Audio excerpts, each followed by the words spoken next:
let's go get ourselves another silver. Wait, why am I? Oh, right, I was playing this for fun with someone.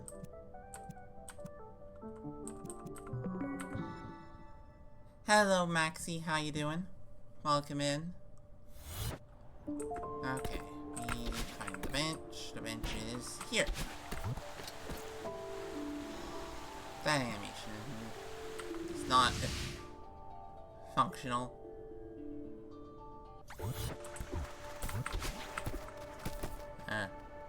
Oh, did I turn off the music? No. My own personal sound was just not on. Yes, how y'all doing? Doing good, just trying to find the only level left in for me is eat girl before I unlock the higher assignment. Just you don't want to do it. Reasonable.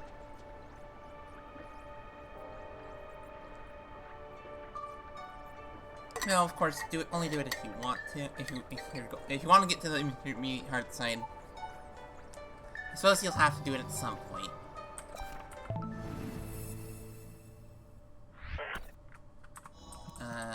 Mod options?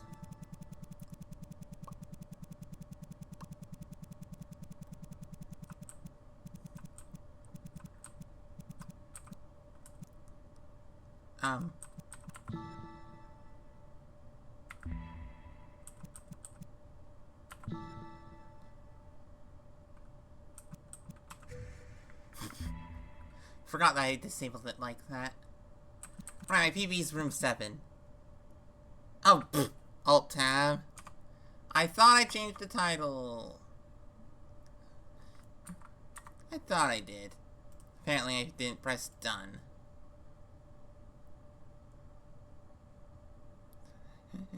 Oh, welcome, Goose. Yeah, forgot to change the title. Okay, let's see if we can get it. You want to see what the hard side is? Well, then... suppose this is a necessary thing to do, Eat Girl.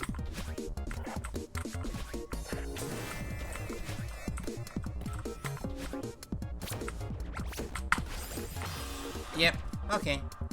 Just to make sure, I want to see if I can first try it. Hey, Arier. You're like halfway through? Well, good luck. Yes, thank you for good luck, Silver.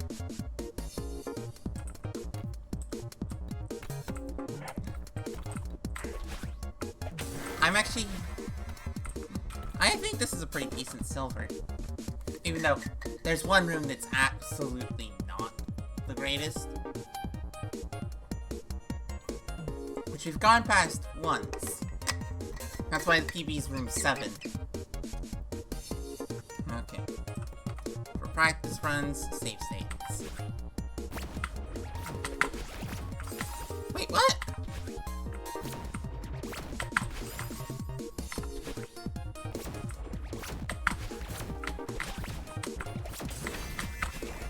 Okay.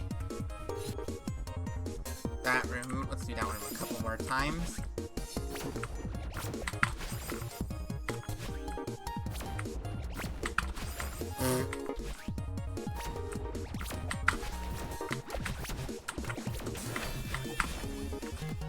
Do that one more time.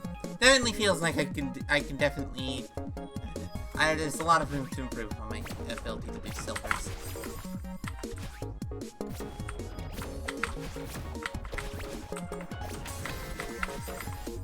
I misdirected! Because I kept holding left. Okay.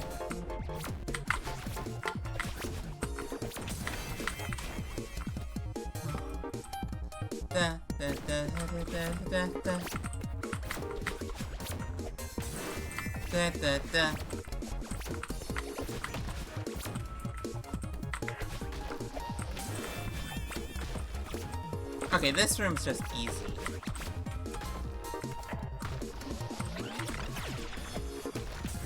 Like, that room... This room has not proved a problem.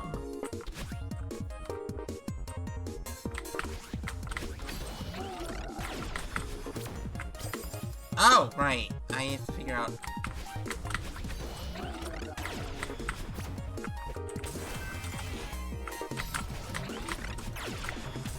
Also, I love the fact that room I'm basically doing intended. And then this room. This is my least favorite room in the entire map. Just because it's just like... I messed...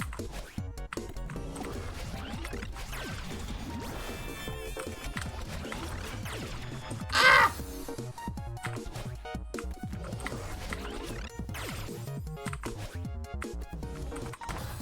Why am I... Okay. Right, B-hops you need to buffer.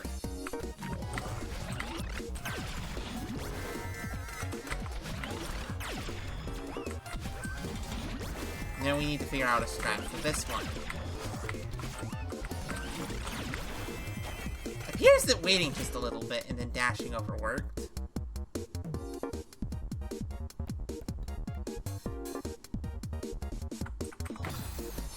Let's see if we can get that again.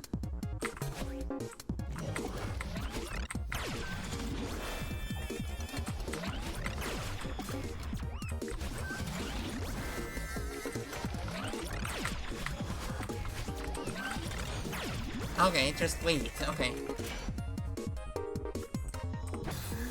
That actually... Okay. Taking the break helped.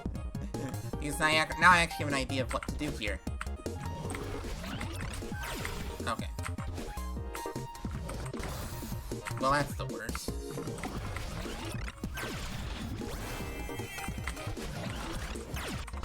Right.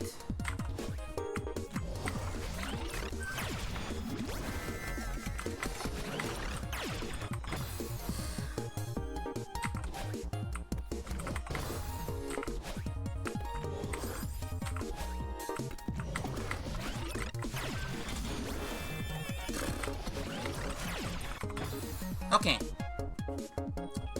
Getting consistent at this feels near impossible.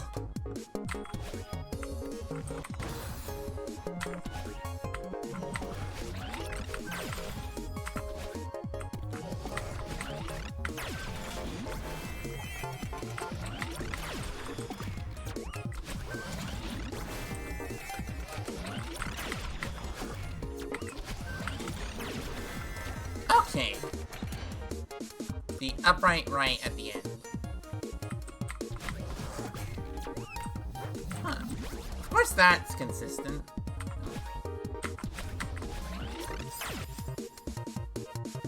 I bonked. I was like, wait, what?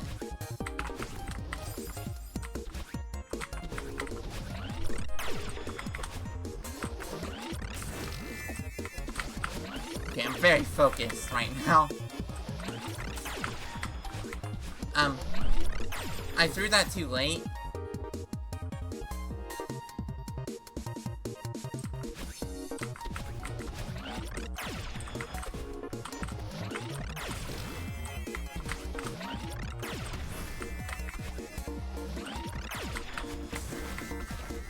Okay.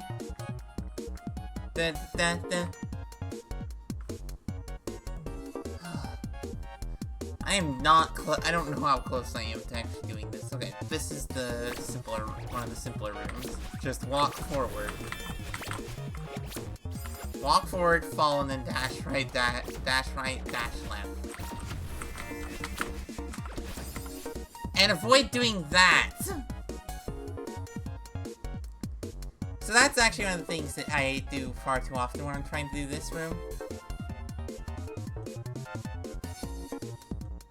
Is I just dash right into the spikes. I think that's why the PB is room 7.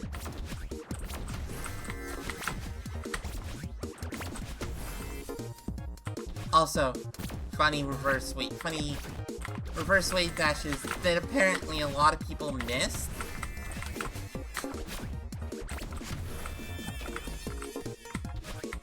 Because there's trigger spikes on both sides, and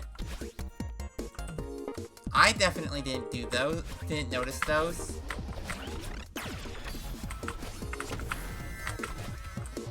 Right, need to avoid that.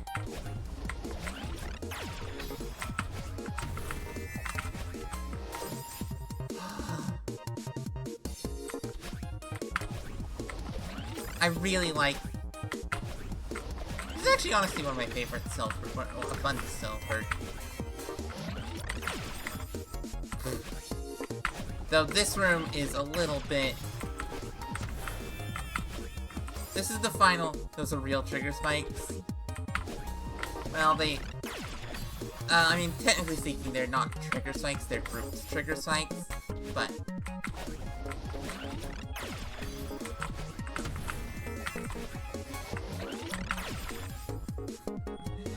which are a modded thing and not a vanilla thing, like normal trigger spikes. I know, I know what you mean. I'm just being like, well, that statement is actually correct.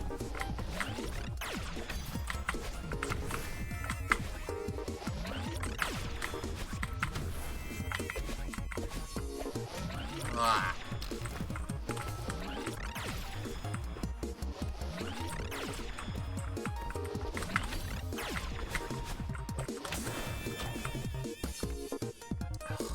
That is a room and a half. That is certainly a room and a half.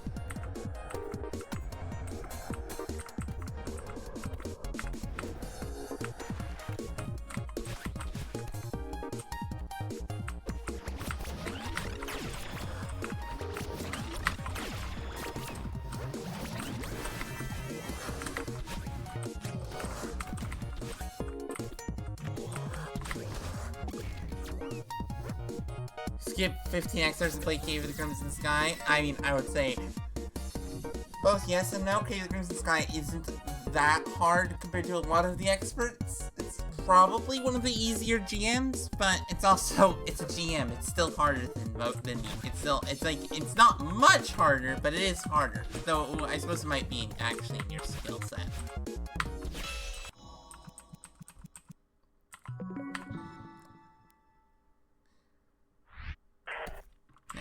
I wouldn't say it's a good idea that you know the Holy Suitable Art. No, you like me I mean, actually no, I'm okay at Theo. Well, I mean, dedicated Theo levels. Polaris isn't a dedicated Theo. Like, it doesn't really use any of the expert level Theo tech.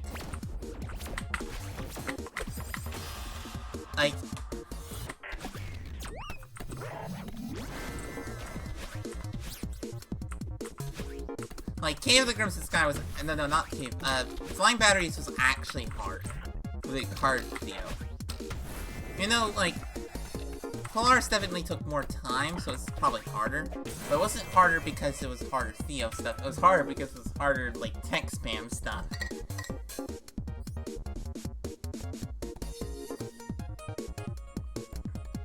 Bad using a third button? Yeah. I would not call it a dedicated multiple level. I would call it a tech spam level that happens to have multiples. So Golden Alleyway is also hard? Oh, Golden Alleyway is proper hard. But yeah, like Polaris... It's not... I wouldn't call it Theo. I'd call it tech spam that happens to have a Theo. Like Belly of the Beast or Flying Battery are the actual... How hard is it to get a reverse wave dash? We're gonna die in to that first reverse wave dash a lot, apparently.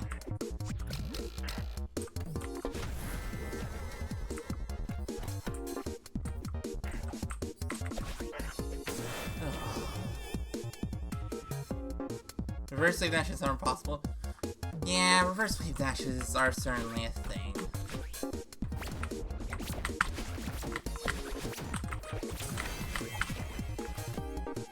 Finally, actually got past.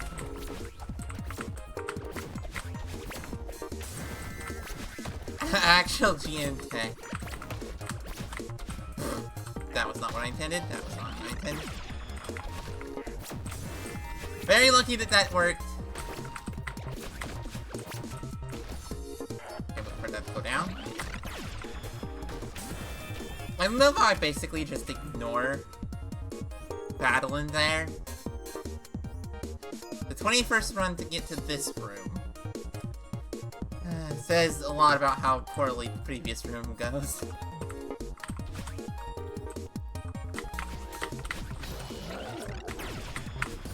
And I bonk.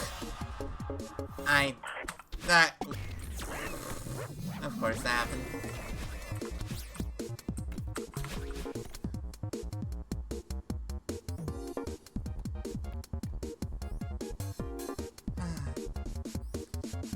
I mean, in my opinion, like, what tech is it, what difficulty does depend on, like, the implementation. Like, you know, it's hard to make certain tech you can technically use the tech at a lower skill level, but you can't use it interestingly at a lower skill level. Like, in my opinion, it's hard to use an ultra interestingly without, like, other tech. Same thing with chained ultras. Like, a chained ultra is boring unless you do GM stuff with it. And a ultra is boring unless you do expert stuff with it. Even though, like, an ultra isn't, like, that hard of a tech, it's just all the stuff that actually makes an ultra interesting, like doing an ultra out of a dream block, or a whole bunch of, doing an ultra in the midst of a longer room, are all expert level. I thought I turned around for the jump! Okay, I need to actually get a pixel timing for that.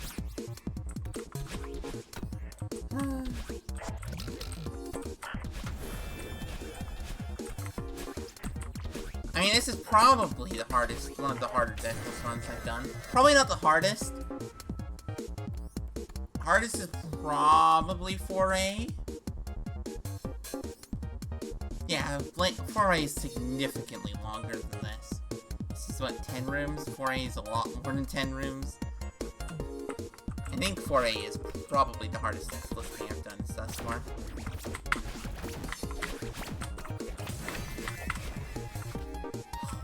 I really do need to actually do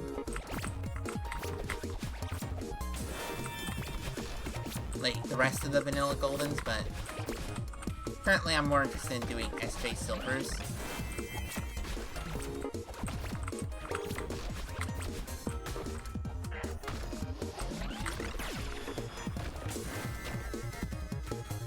Ooh woo. Hello, welcome Skyla. How you doing? Welcome in. Currently doing this level Deathless. Oh, this is a good level.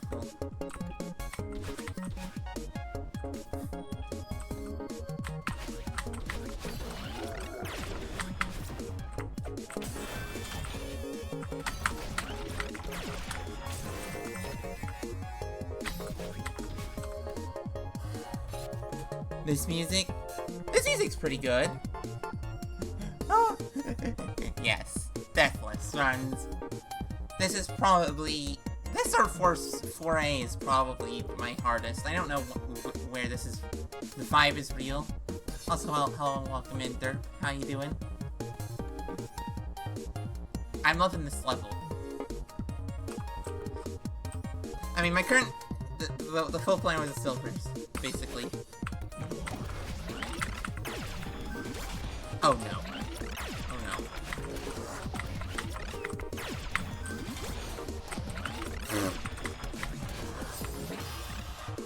You be coding PB behind. Yes. Well, got to there again. And okay, we're gonna practice the strat again because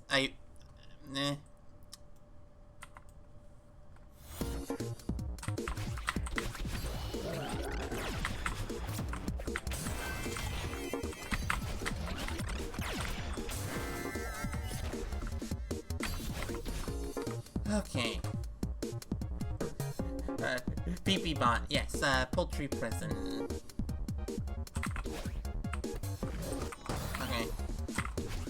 No. Maybe here.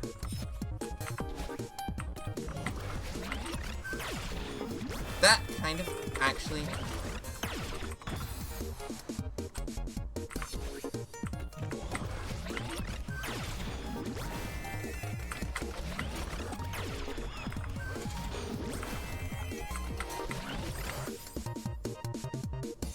Oh, okay, I kind of see what to do.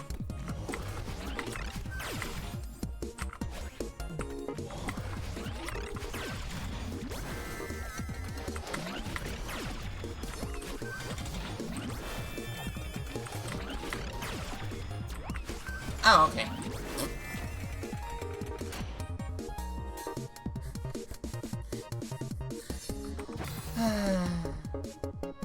That's pretty good.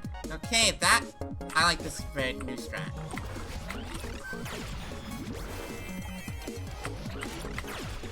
Oh, okay.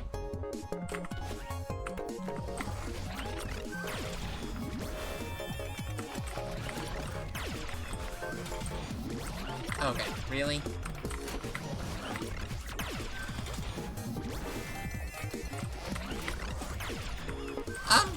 Okay. So here's the upright, right, up, okay. That is pretty consistent way of doing that room, okay. Okay, let's see. Oh, right, dash in.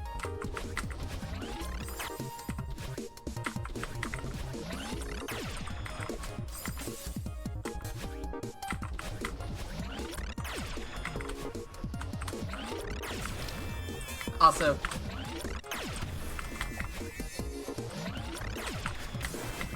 I don't have to know which beers people would use of being the appropriate beers for that. Or at least some brands of beer that people would call piss water. Pea water.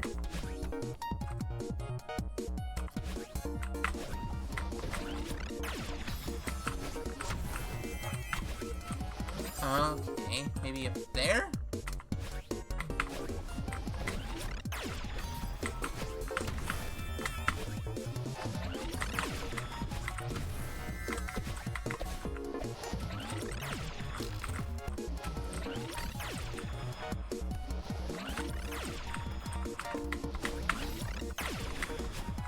Okay, that ending, now that I actually have a strat for that, works really well.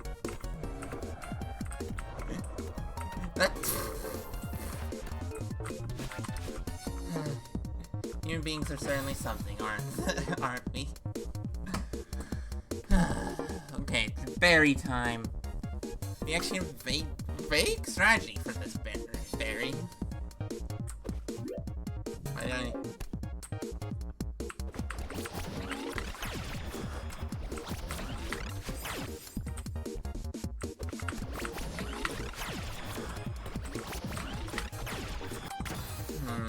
Find the custom command compiler, spreadsheet server, describing thing that turns the crap you send after add comment to a functioning command. Ooh. Why did it go down fast?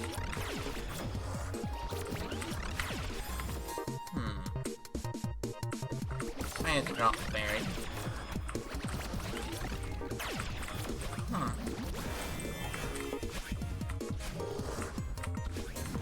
But the berry is just funny. It's just funny to do the berry, even if not necessarily the smart decision to do it.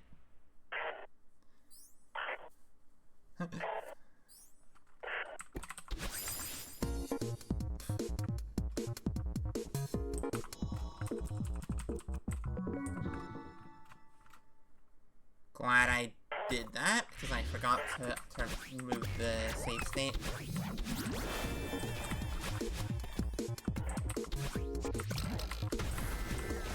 I love this particular level's battle and fight, where you have to use... You can't hug battle, and you have to just throw things. Throw explosions at her.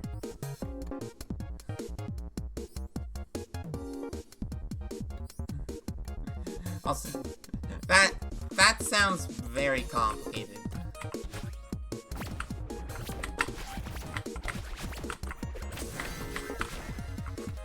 Okay, actually got past there. That's pretty good.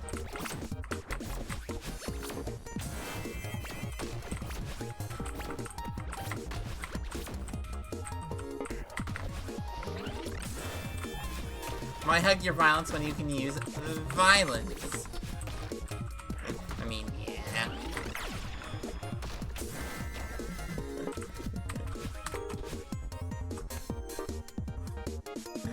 Why hug the personification of your anxiety? Is that... No, I suppose this level doesn't really have a story. It seems to mostly just be aesthetic.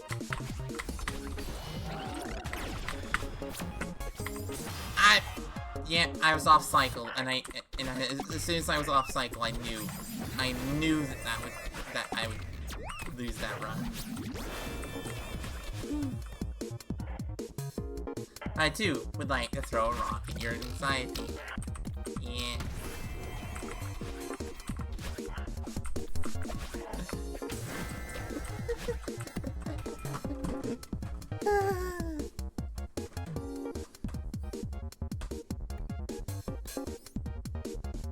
At least Pebble, you don't have the strength to throw a rock far. I mean, yeah. I think the largest rock I could throw is probably just above Pebble size, maybe like half a pound. And I don't even think I throw that far. Oh!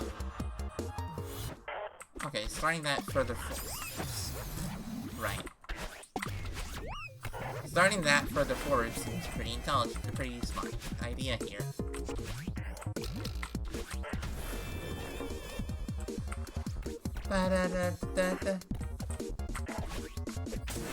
Also, the comparison between how fast I got the previous Silver Run Giant, 30 minutes, compared to this at significantly longer than 30 minutes.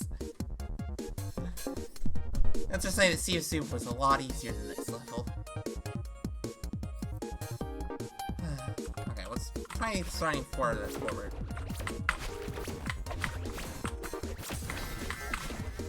Farther forward seems to have the risk of me getting a throwable pickup boost and ending up in the spinners.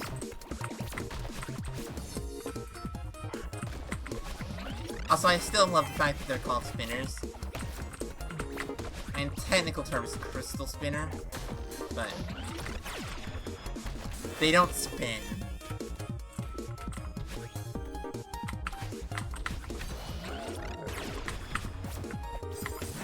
What? How did I end up on a different cycle?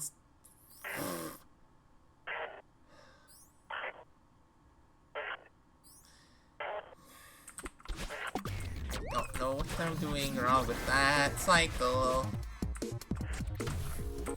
Okay. I mean, at least I've not died in room 1 yet. I mean, you can die in room 1. It's still decently hard to. I didn't turn around fast enough.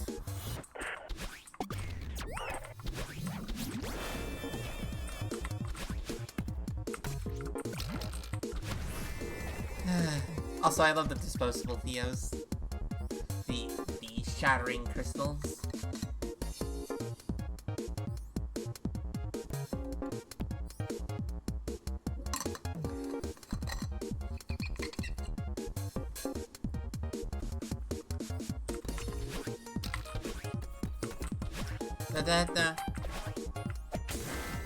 So, apparently a lot of people question how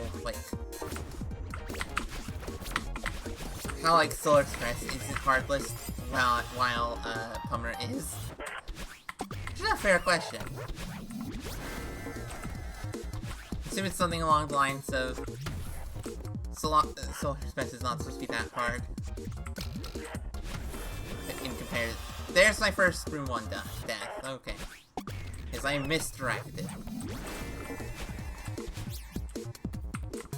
You know this is top 100% because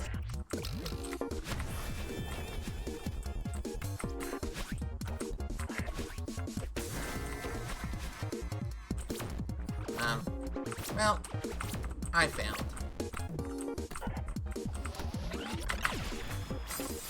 I didn't expand. Poultry Prison Bot is quite sizable now. A lot of code. A lot of code.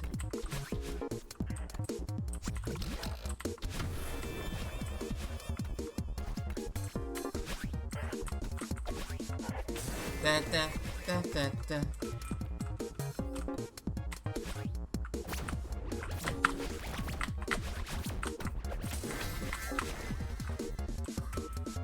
Okay.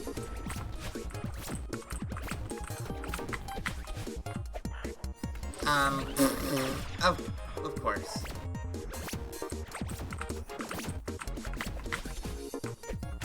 I was like, this room's easy to recover in.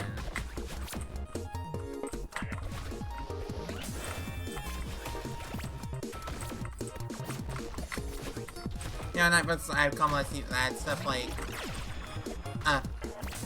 the user command.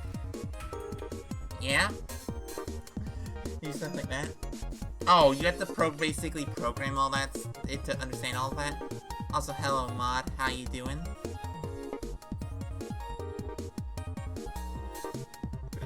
Welcome in.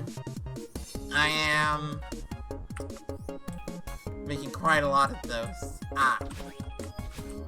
Okay, let's see if we can actually do this.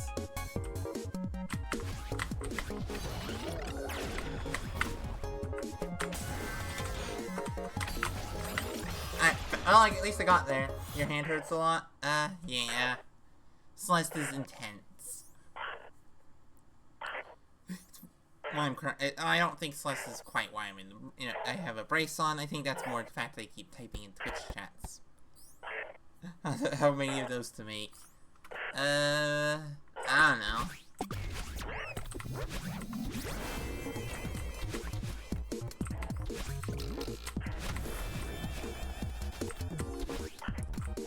So the question is, like, how often are you going to be adding new commands? Played less than 3 days to rest, and I think it got worse. I mean, that's one of the things, is that, complete rest. The most effective thing to do is, know that the problem is, it could happen, and, doing things like stretching and taking short breaks along the way. Long breaks often, like, unless you've injured yourself, often aren't as effective. Like, if you've injured yourself, yeah, taking a longer break is a good idea, probably. But, like, a break doesn't mean completely stop doing the thing, it means do less intense versions of the thing. And do less of it. And take longer midstream breaks and such. I mean, it's why I take breaks during the stream, is because I want to keep my hands in shape.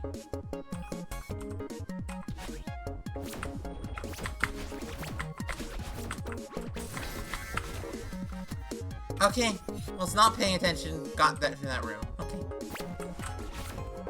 Where is he at easy? I wouldn't know. I've not messed around with, like, any sort of, like... I haven't messed around with any sort of parsing like that. Right.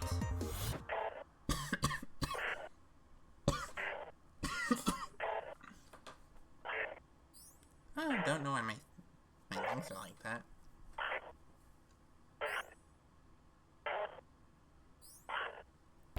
That was a weird feeling.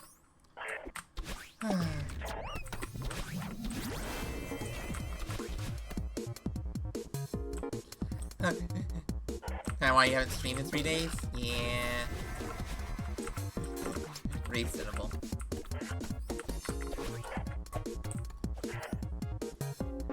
Matt, you hit me with... Get ready to watch me fail a lot. This is my 90th run of this level. No, I mean, I'm supposed I'm better at first. I haven't done very many silvers, and this is a relatively hard silver. Also, welcome in with Mew. Actual competent person play this level. I suppose I could do a sub 10 death. I suppose that is a thing I can do.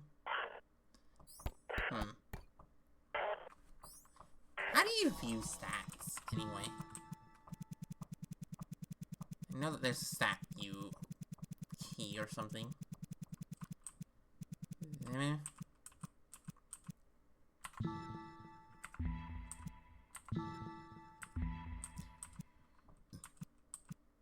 You can play input intensive games on my streams, and you can't really do that in this.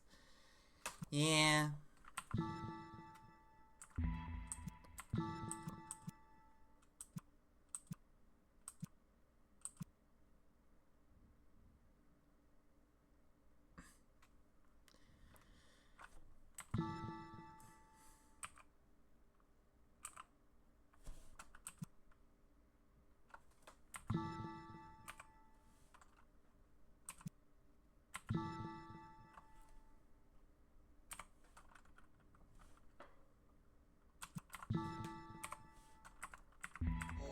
Let's see.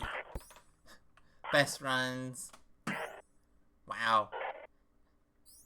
It keeps track of a lot.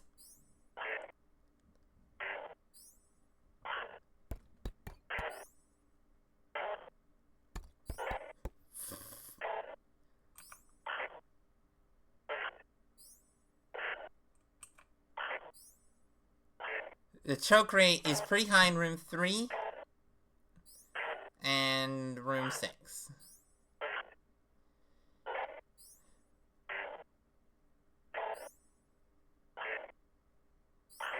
Well.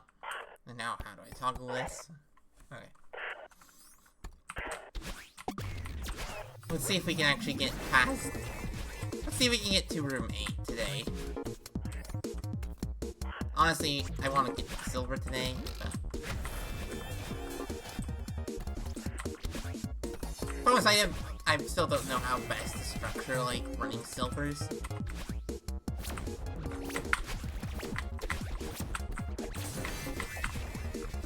Room 2, doing pretty well.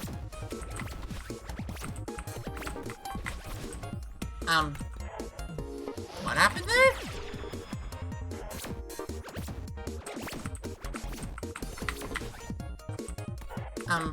Okay.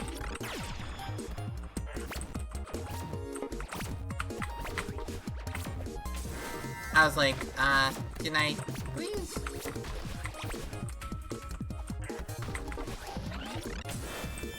Okay. Yeah, I know. It's just like, how? What? That's a thing. I mean, it's a thing I've done before. Annoyingly.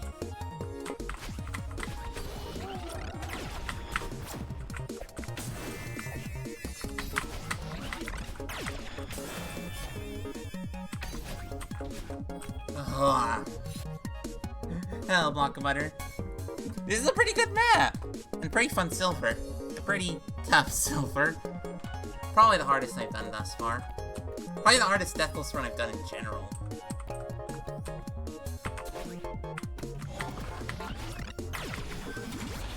Oh no.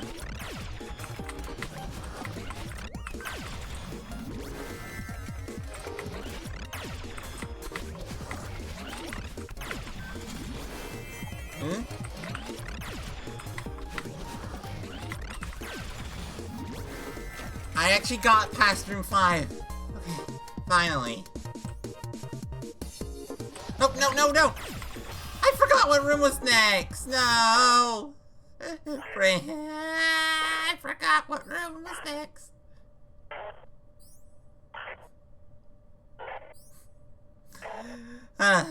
Yeah, okay. I actually get past room 5 just to forget that room 6 is the bunny hop, the room where you dash in and then you do the bunny hop. So since you're doing, like... Are you doing the thing where you're mixing up all the different silvers that you plan on doing, or are you just doing it lobby by lobby? How I'm doing it is I'm doing it... I have a big wheel that has literally all the silvers I want to get done.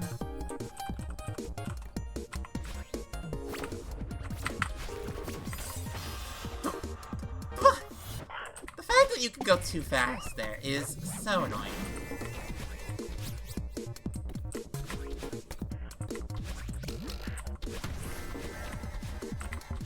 But yeah, this wasn't one of the easiest ones for me when I first played it because I'm not great at Theo. So all the Theo sections were a little bit tough.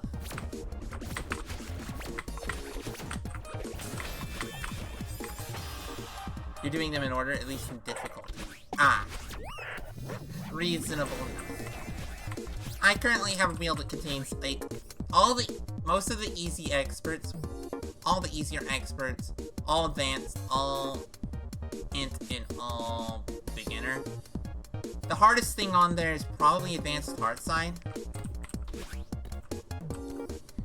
Feel like it in each difficulty, reasonable. But yeah. The hardest one on the list is advanced hard side, which I know will take a while because it's a flipping tier 4, and the hardest thing I've done is not a tier 4. But I'm like, eh. Is the silver? Okay, I was like, is the silver? I want to make sure that the silver wheel redeem is still around. Yes, okay, my computer forgot that I've used channel points before. That's exactly what I wanted. Okay, the redeem is still there. Good.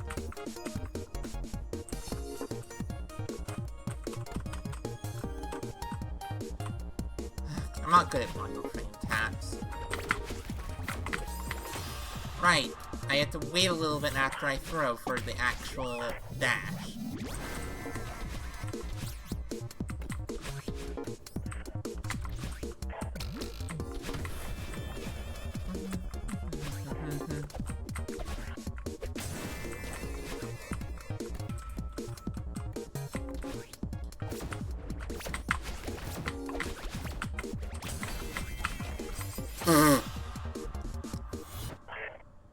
Bonk! Of course, the bonk. The bonk. The bonkity bonk.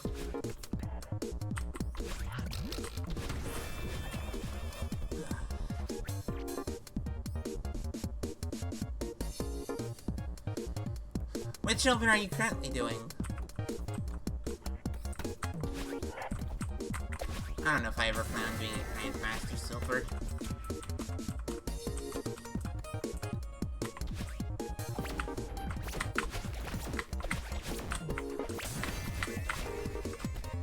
Also, the sheer contrast between this silver and a Sea of Soup, the last one I did, it's like Sea of Soup. Like 30 minutes, this several hours. You want to see your death graph for farewell? Sure.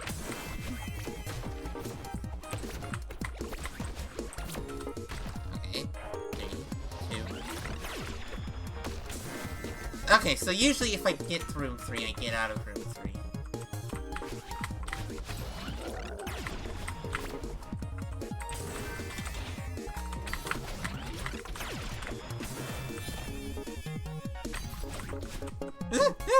I almost died, that was a death, that was almost death.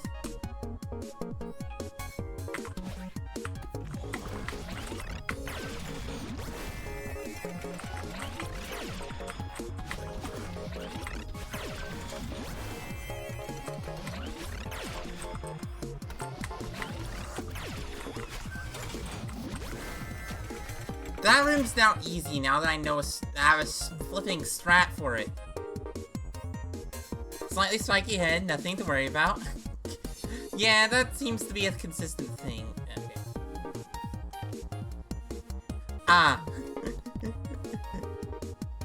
As expected, it's very top heavy.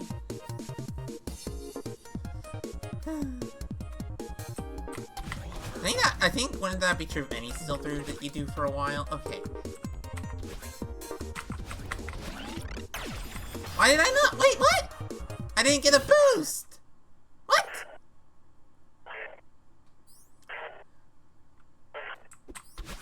Okay, didn't get the boost. Somehow. I didn't cancel the dash with the grabbing of the thing. Okay. That happened. But yeah, top heavy as heck. Happens sometimes, yeah. My summary is not quite yet bottom heavy, but that's because this is a relatively short silver. Stuck at the room that you just died in. Oh yeah, that room is hard. I wasn't good at B-hops when I did that. And I died there. Okay. Reverses.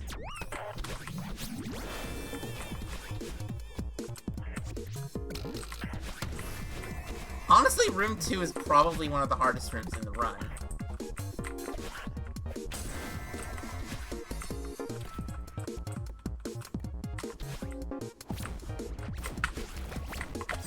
What? Ah! 0 deaths in recon? Wow. That is kind of impressive, but honestly. That's at 80% of your reverse wave dashes. Yeah. My reverse waves, I've been getting a lot better at them, but that is, they are used everywhere in Grandmaster and, well, actually more so in Expert than Grandmaster. They're also used a lot in, and then only 1 recon entry. Ah. Yeah. That's the thing with Farewell. It's a crazy town. Way better at them. You're still only at 90 hours. Yeah, it takes a while to get good. I probably have like, I'm probably getting close to 500 hours. Because apparently the last time I added things up, I forgot that there was time in a whole bunch of mods that I didn't have enabled.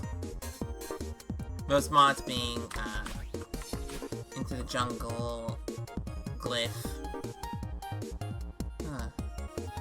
What's the next room? Oh, right. Well.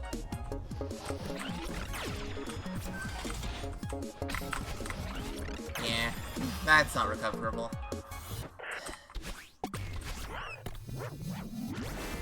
And if you fail that, well. Oh, bounces.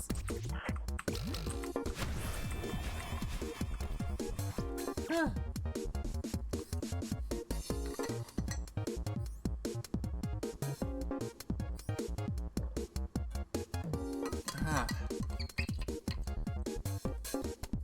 Legitimately, I think, yeah, this is definitely the mod that I have the most time in.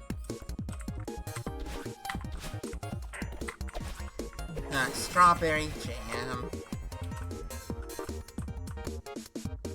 PB'd from the final room of determination to the final room.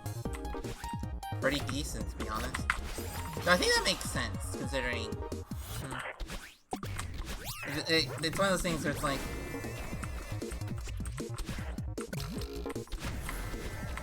Aren't the biggest choke points in Farewell, isn't the biggest choke point in Farewell determination?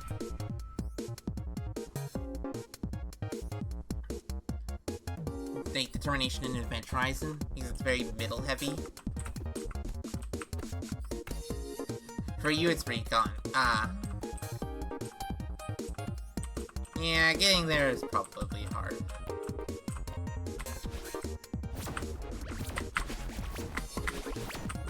Like, 4 rooms are very inconsistent.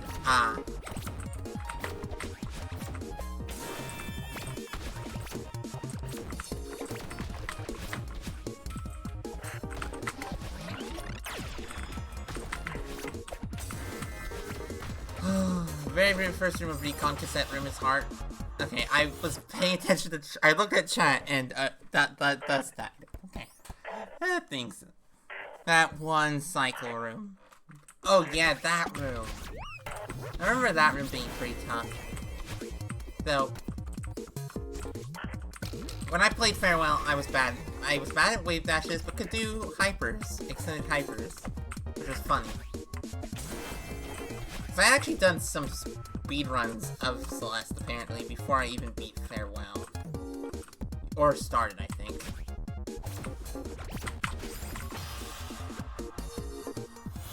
I don't think I got sub-hour before I started Farewell, but...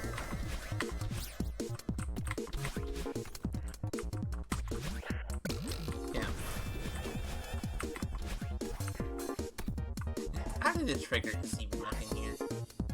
Ah, they're huge. Wind feather room. I'll never die in this room. Actual gold room. This stable move will never backfire. Ah, hubris. Certainly a thing.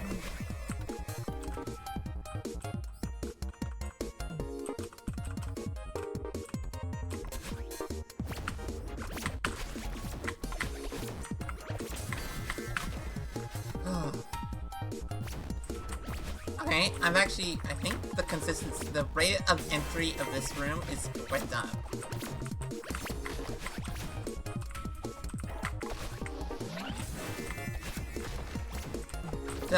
Chokefish. By many. Chokefish. Isn't that like an actual fish? No, that's a plant.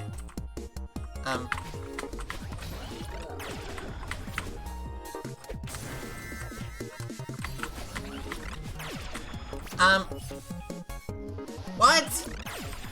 I didn't turn around? Folding in blind? I mean, yeah. Reasonable. It's supposed to not be too bad. But then again,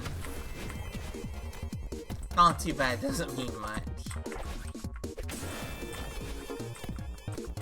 Okay.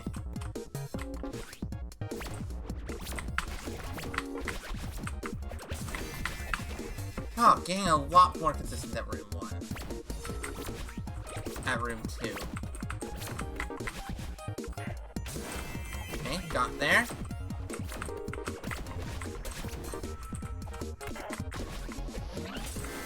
Got there.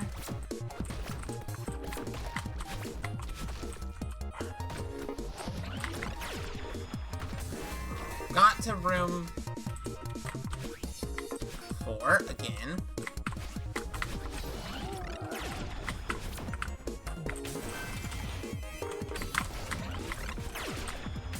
What? What? Well, I mean, I made it one input past the last run. Okay.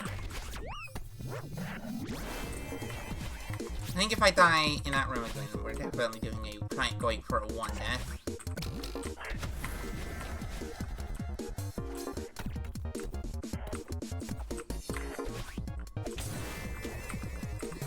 GG 1 input. Yeah, that's gonna be a thing with this map.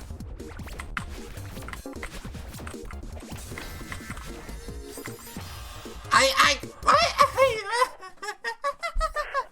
Okay, that was actually funny. That was actually funny. Failing to ounce by not going high enough. Okay.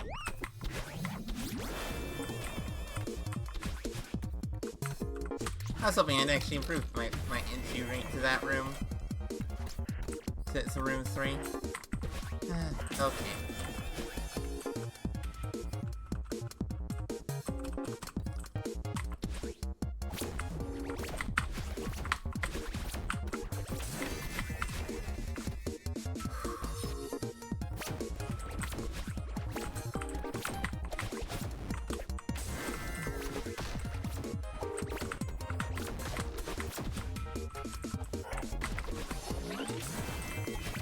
The golden feels so close, you just can't play. This is so unfair.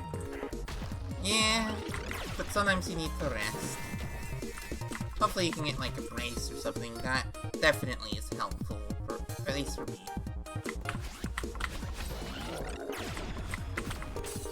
What? I keep failing that. Wow, okay, nope, we need to do a 1 death. Okay. Room 4.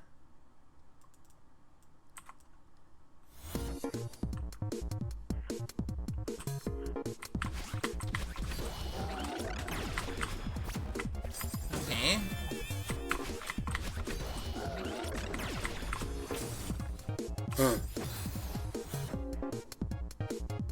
Yeah, it stays where it is though. You can move the room, but it doesn't actually move, if I'm remembering right.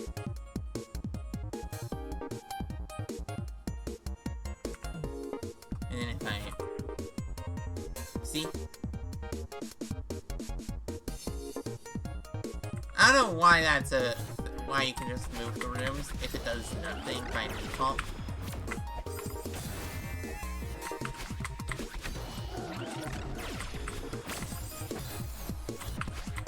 Yeah. I actually thought that that was a thing when I first started using debug a while ago. Okay. This flipping room is a... Oh, I didn't realize that was a possibility.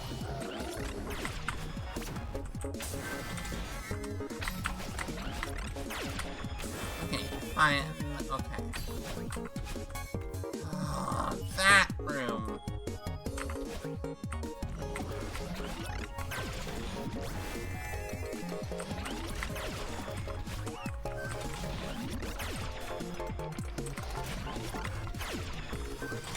Okay. Went too early.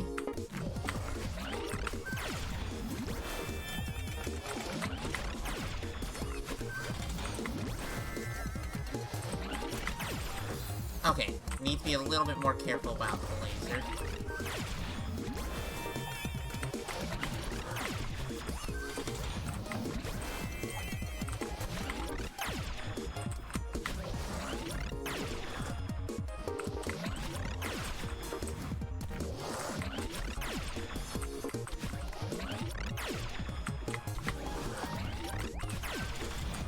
Okay.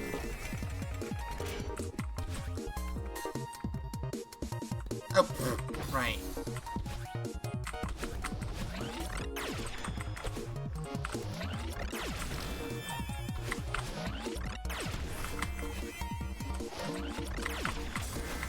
The B-hop is probably the hardest input in that room.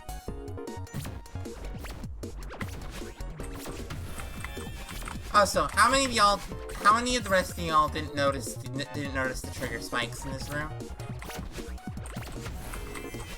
On your first playthrough?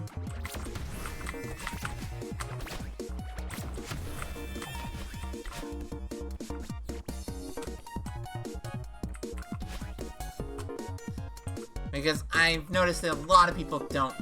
That I didn't notice the trigger spikes when I first did this room.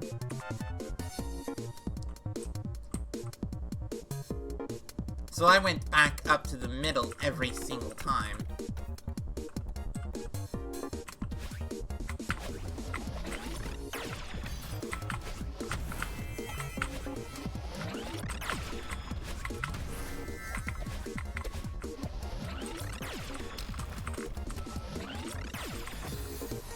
But yeah.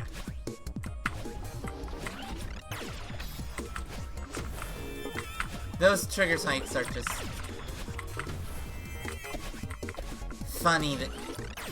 funny how many people I've seen who made the same mistake I did.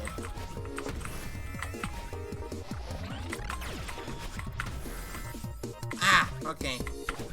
This room's gonna probably be the next choke point once I start more consistently getting past through, like, major choke point.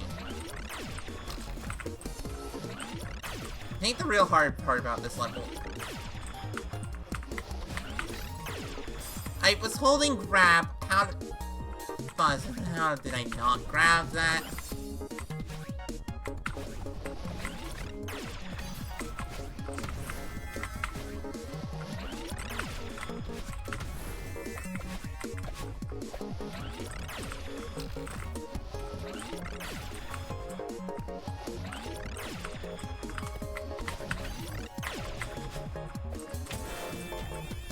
Okay. Do I want to continue doing FC? Yeah.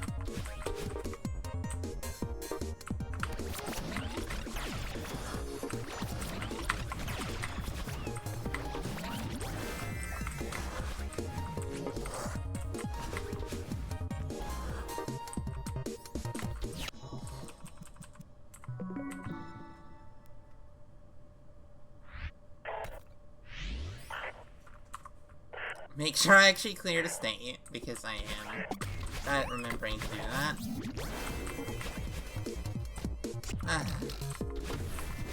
Let's... Oh, it's been an hour. Okay, I need to take a quick break. I'll be back in just a sec.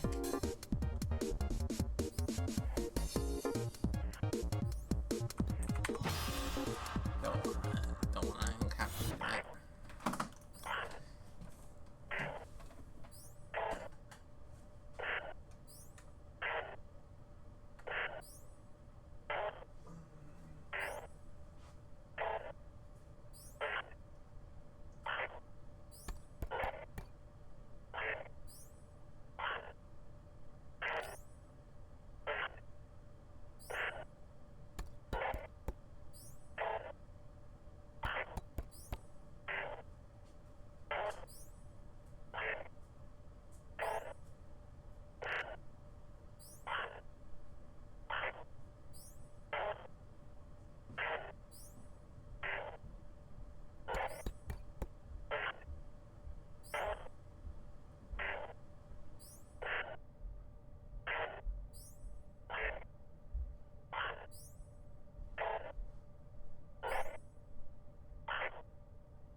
This is certainly a tough silver.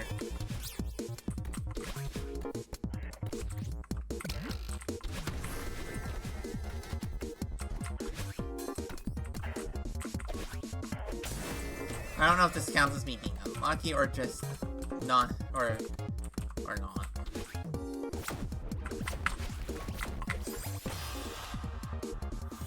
Like, I know enough to know that, like, my paint silver was lucky. I don't know enough to know whether this is unlucky.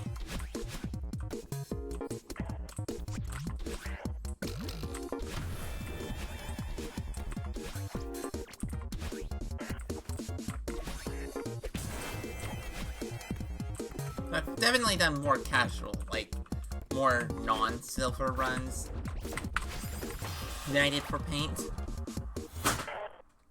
Okay. What?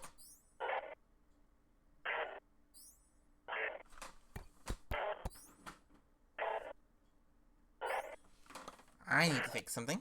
I'm back, just, it's just below the computer desk.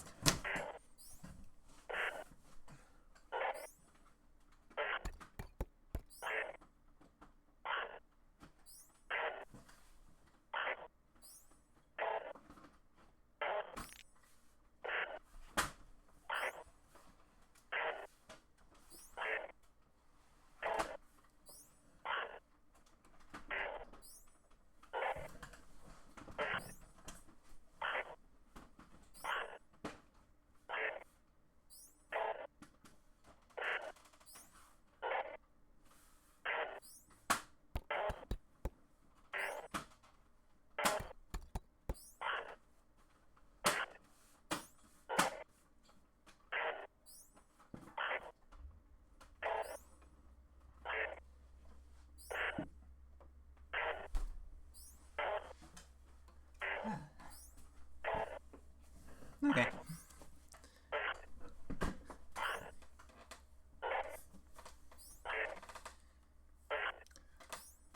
That was a quick fix.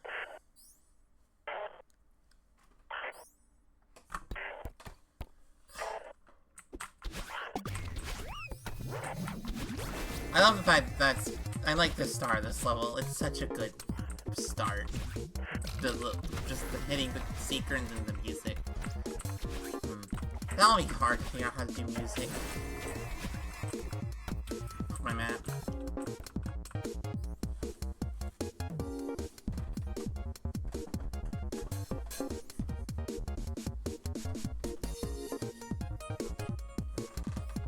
Da da da da da.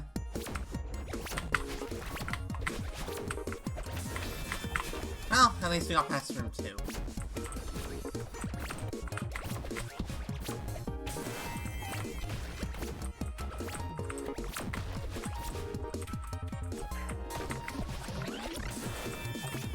At least we got past room 2.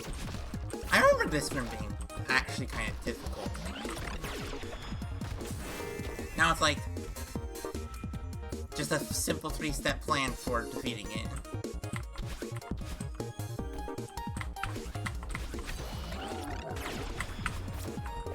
Ah!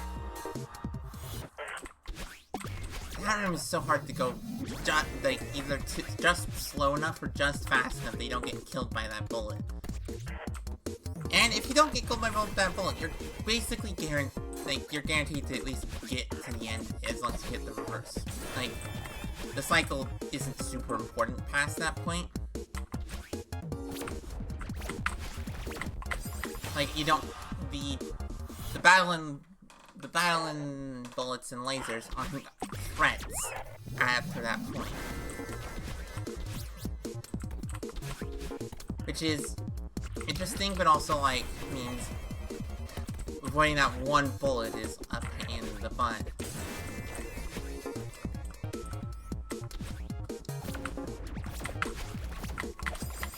Why am I pressed dash?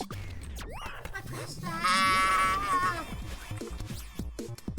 Okay, mistiming my dash is getting annoying there.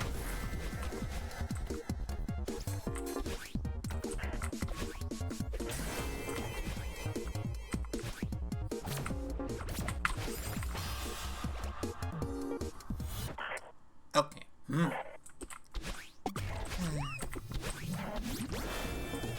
Reverses.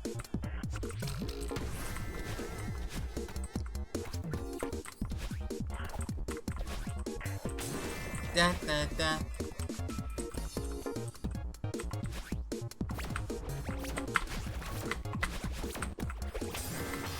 What? Wait. I didn't realize that was actually a possibility that I did. Oh. That's not happened before. Not died to those bullets. I'm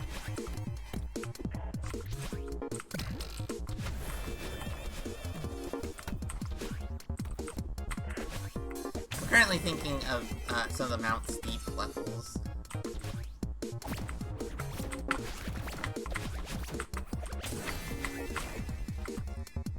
I delayed that that rain words. Wall bounce. Okay, very glad that room was actually good. I'm actually remembering these rooms, kinda.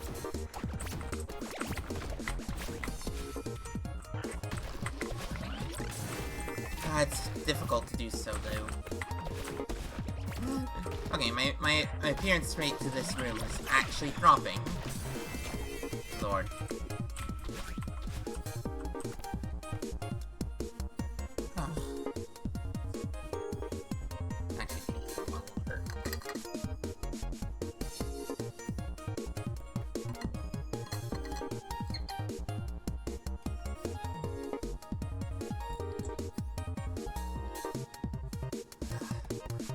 Okay.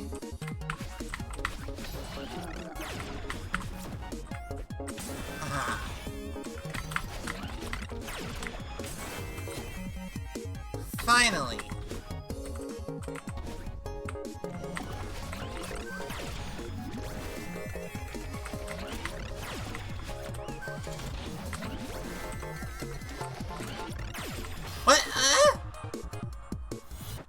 Well, at least I got to room 5. Room 5.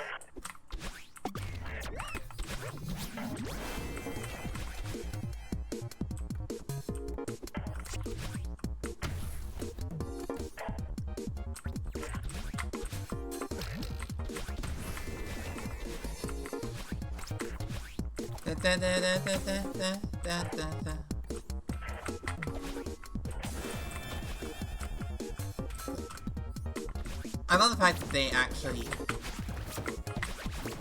the majority of the disposable the majority of the exploding crystals actually respawn.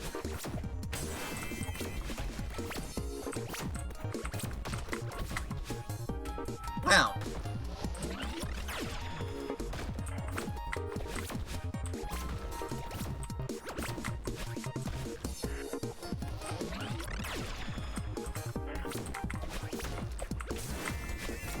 Very lucky that that didn't result in my death. Okay. I love how, like, I'm just like, that laser, I can trust it to not kill me.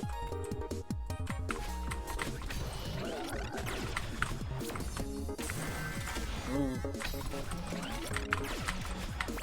Wait, what? Why did the crystal not launch? No!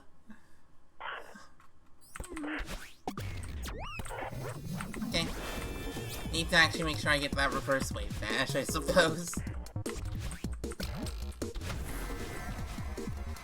Okay, so room 5 is no longer quite as big of an issue. Room 2 is still kind of an issue.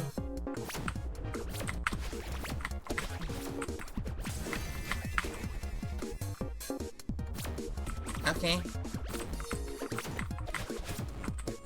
Was just ahead of that crystal spinner.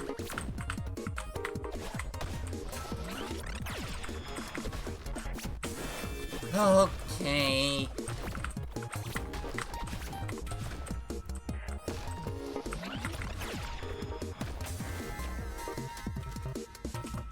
I keep scuffing this room and succeeding despite it.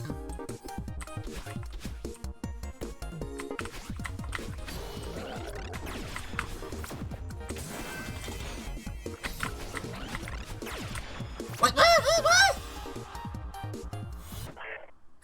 I forgot to turn around!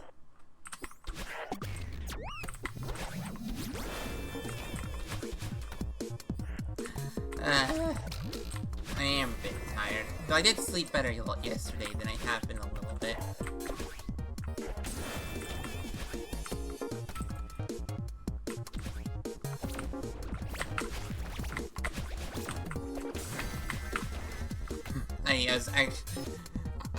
I didn't stay up until midnight, I stayed up until 11.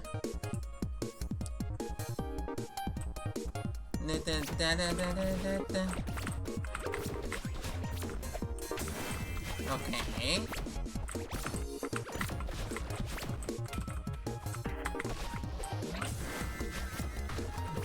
Okay, this level... So, okay, room 4 is starting to become the new primary choke point. I'd like to get the number of runs to get here up a little bit, or win, but...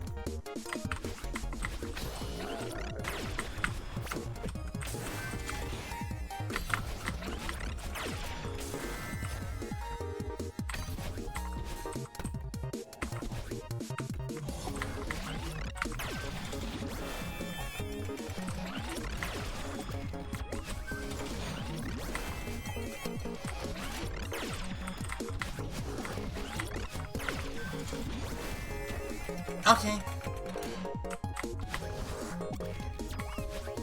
I actually got past room 5. Next room is B-Hop room. I don't know why my brain thought the next room was the other symmetrical room. It isn't. Also, symmetrical rooms are funny.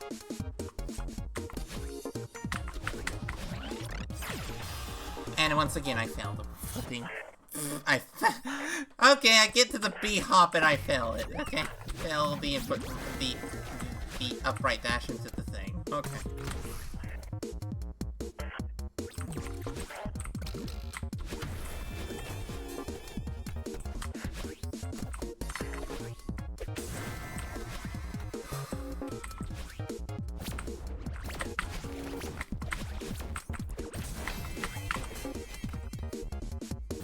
I think that was closer to hitting that that flipping spinner.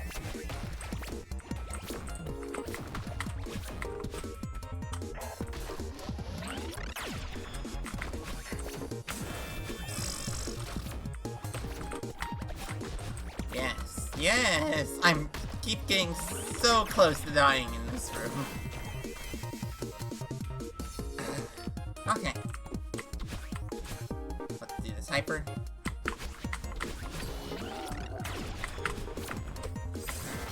That doesn't work. Oh, okay, that's interesting. Depending on where the laser is determines whether I can do the second bit. Fast or slow. Interesting. Weird, but interesting.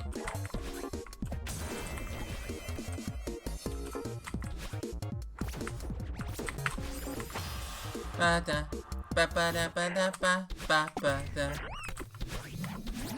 Yeah.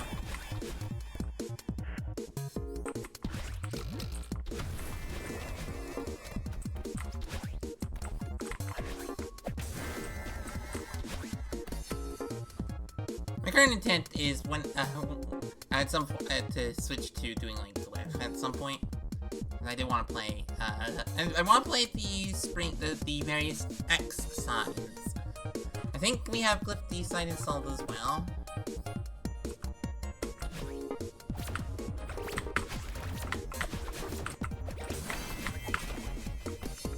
Finally, we didn't raise the top of the sprite. He just got there. Okay. That went a little bit better than last time.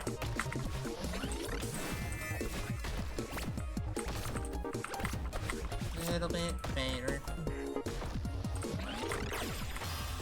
Oh. I have to be closer to that. Okay.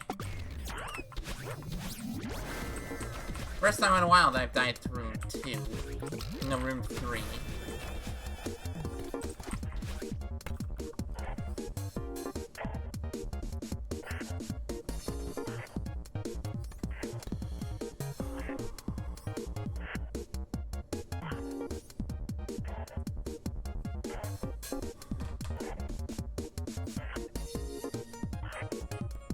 Oh. Had to do a quick stretch.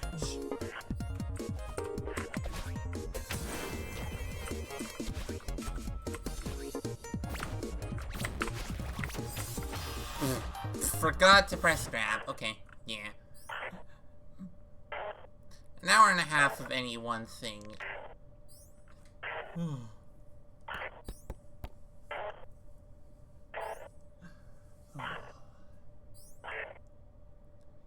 Yeah, okay. Especially since today's yeah, okay. We're gonna switch to playing Glyph because I need to do something a little more relaxing, and I am a little bit tired of doing this grind today. We'll continue doing this after I'm gonna try and beat Psycho Madness tomorrow. Psycho Madness B-side.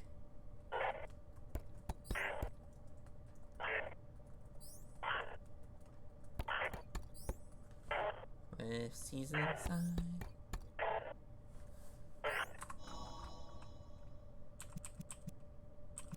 Mod options.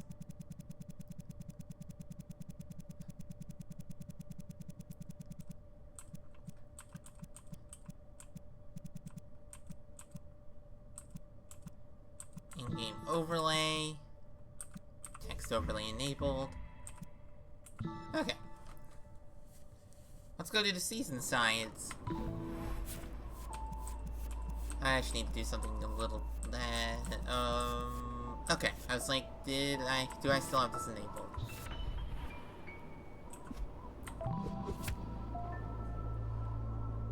Okay. I just need to do something a little bit slightly more relaxing than silver. And also, an hour and a half of one silver on a stream that's only 3 hours is a lot.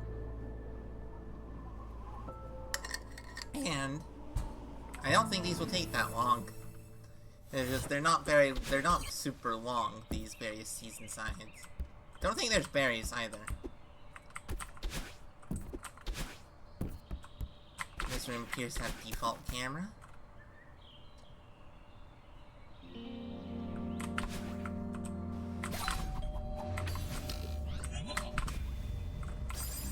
I think that's close to what you are supposed to do. Oh, okay. Wow, central is this level.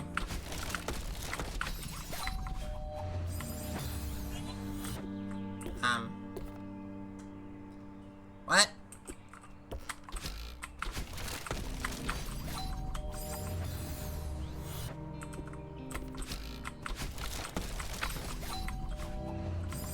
I have no clue what you're supposed to do.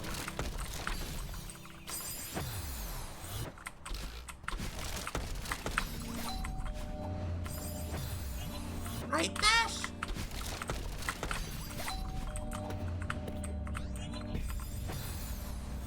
That could be it. Also, I love the spring music. In Glyph, it's... right, non-neutral. Wait, you can still do neutral bounces even when neutrals are disabled?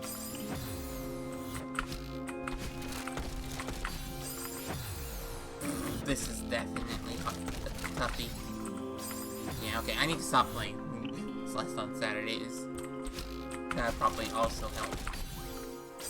Because I played for like a couple hours yesterday.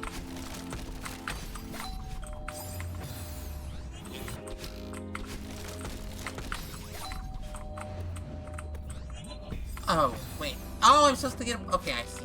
I see what you're supposed to do. You're supposed to somehow get over there. Wait. How are you supposed to do that without a dash, though?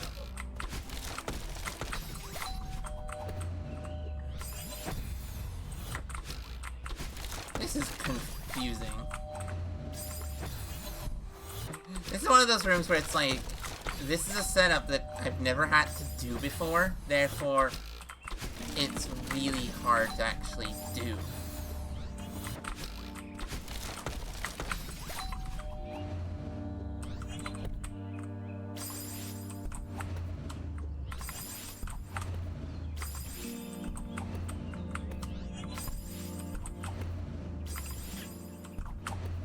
I think that's what you're supposed to do.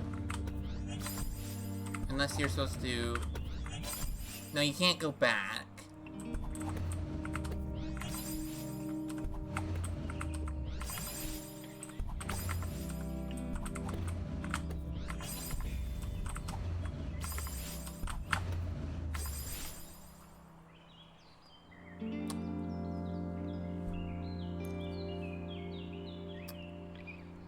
I feel like I made a mistake, and I have no clue what that would have been. Like...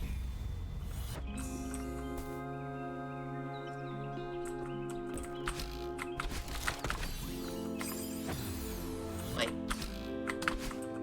Just don't use the app? Oh, that actually might be it. Okay, I figured it out. Maybe y'all think it's Glyph.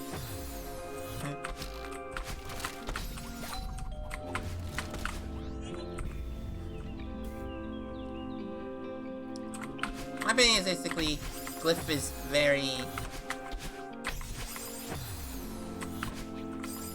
Definitely feels like it's from, like, the... Oh, okay, hit the spring.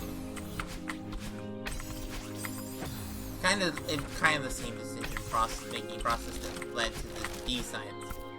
Feels like it's from the same era, basically.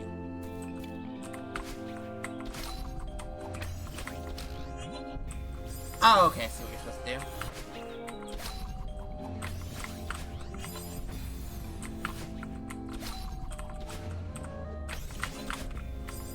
Really? That's...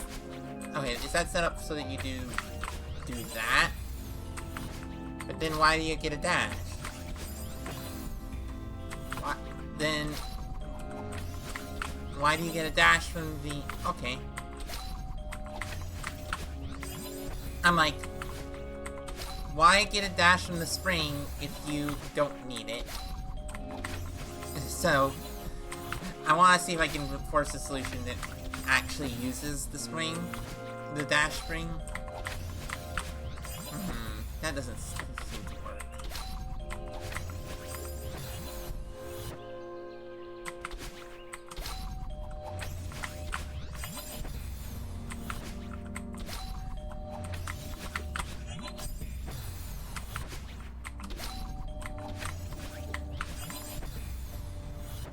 I am...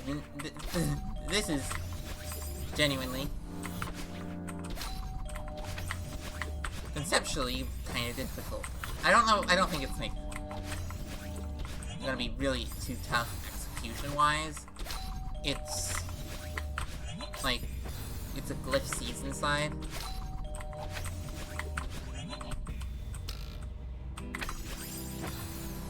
What am I supposed to do there? Just jump off the wall? Just jump off the wall, down diagonal, down diagonal. Oh. Not intended? I don't know how I'd figure out intended.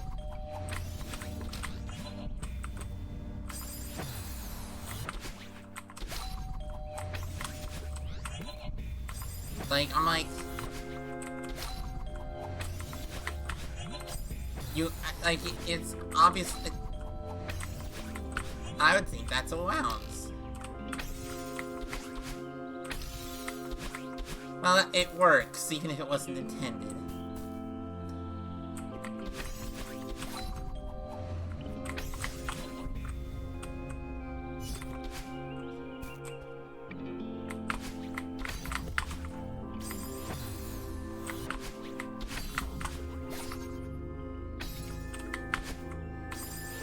Down dash is dash down, it's supposed to be an up dash. Okay, so my first guess was actually correct. Oh, okay.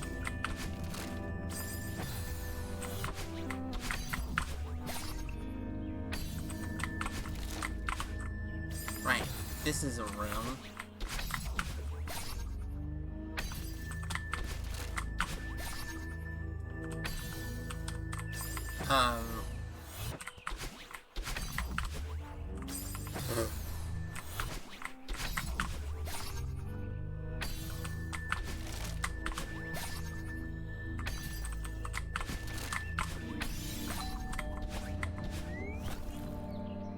I actually like that room.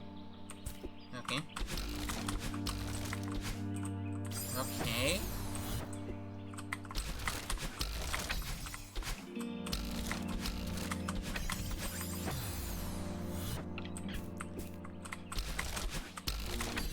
I wonder when my first, like, proper... I definitely GM-brained a little bit of when I played Glyph itself. I wonder whether I'll GM-brain any of the other sides. I do definitely want to do the Glyph D side after all of the season sides, but Glyph CD side is definitely a one that will take a little bit longer because I'm fairly certain that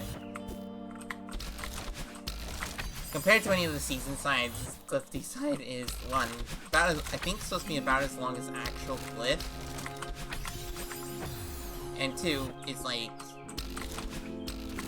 what difficulty? What difficulty would you say Glyph D side is? I guess it's like expert. Based on what I remember of the like what it requires you to do and how long the rooms are.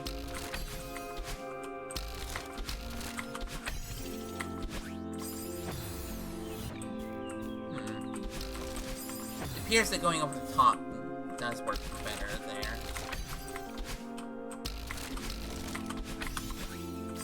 Which does make sense with, like, its positioning and such, but Double Dash Crystal's positioning is just hard to get high enough.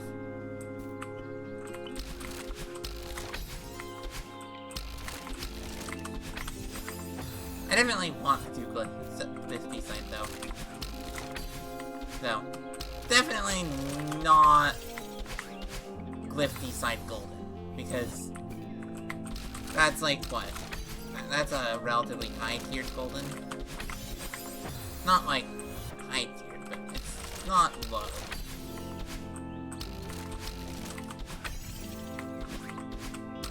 So if it's fun enough of a level, I might actually consider doing the golden. I'm definitely considering doing Glyph golden.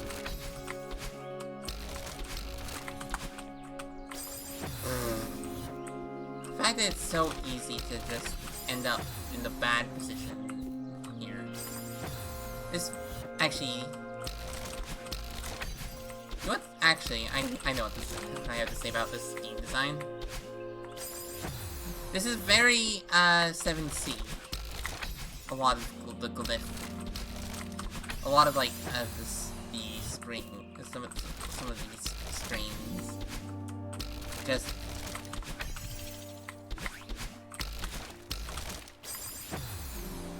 That doesn't work.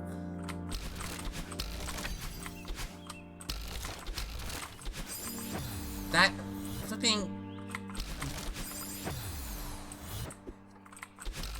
Like, this isn't super tight, but it is definitely tight. And actually kind of tough. I'm like, I think this is actually reasonably hard.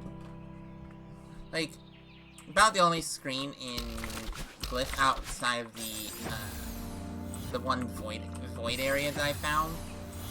Most of them were not too hard.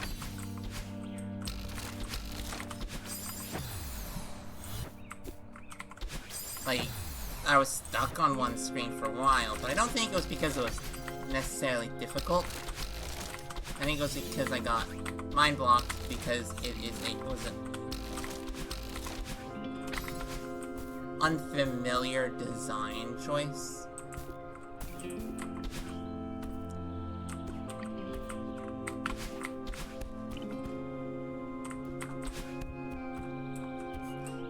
Well, that was not intended. I skipped an entire screen. Oh.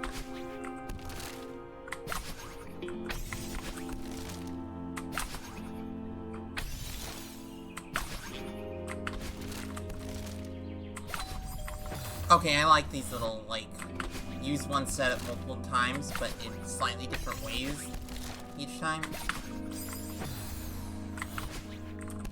It's just like...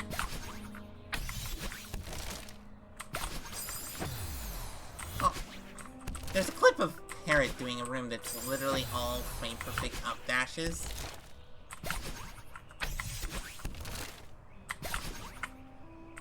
Where it's like...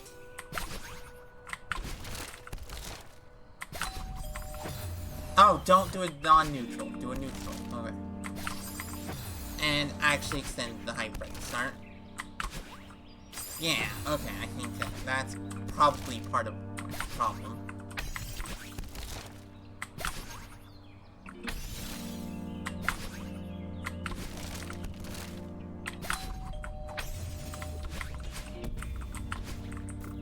Oh.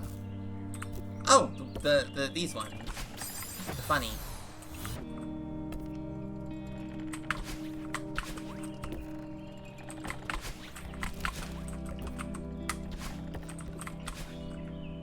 They don't start moving until you get on them. Also, room that is basically a room from actual, just plain old Glyph.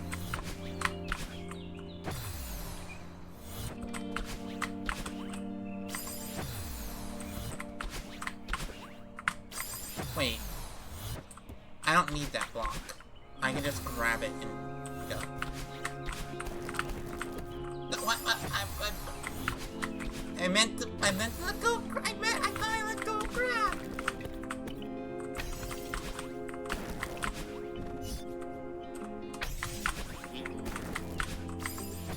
Okay, I see what you do.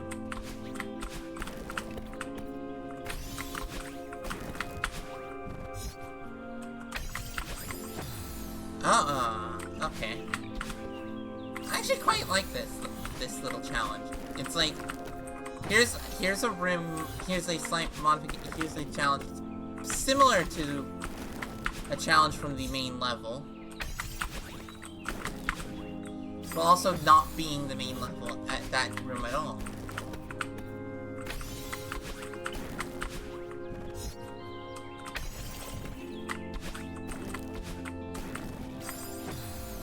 I could just 5 jump there, I think.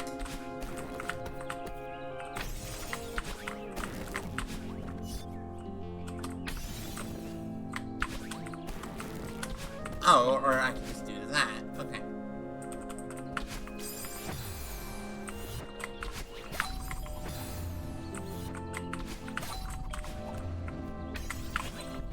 Oh, okay. And then bounce and win. Oh, okay. I do like how many rooms in the various Glyph sides are just a single screen size. Like, I don't know, it's not a thing you see often in modded screens. I don't know, I think the vast majority of the screens in SJ... Oh, okay. I think the vast majority of the screens in SJ are at least one screen wide and more than one screen wide and tall.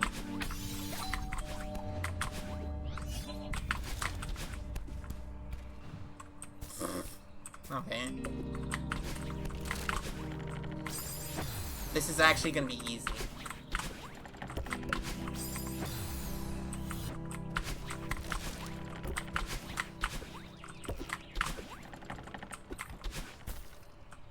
Yes.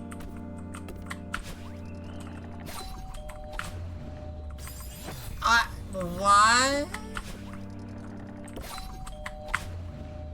Right, bouncing, getting a boosted bounce is difficult.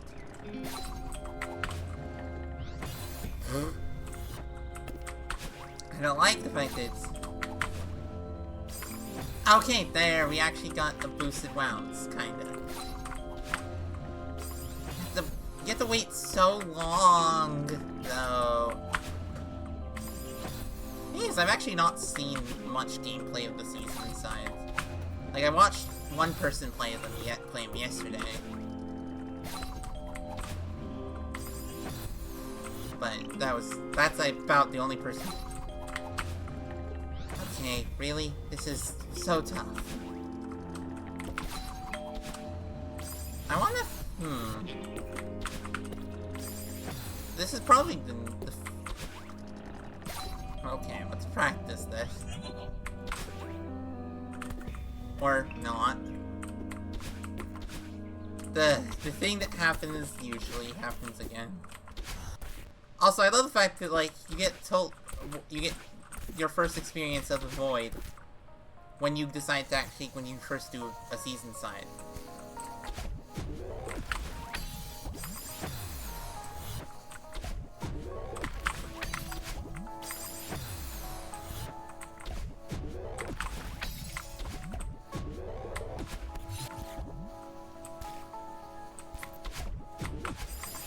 Right, no.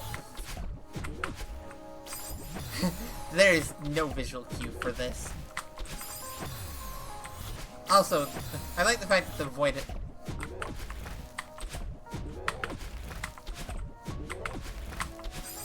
Due to the fact that, like, every other area has style ground and all those other details, the fact that the void doesn't have that is even more interesting. Like, that's part of what makes this work as well as it does.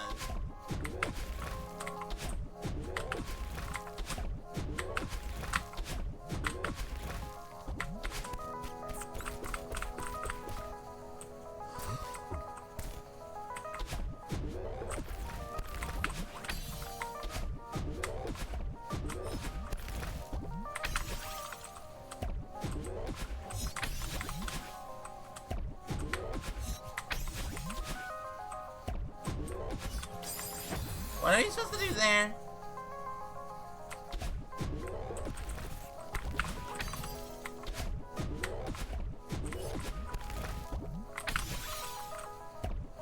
Oh.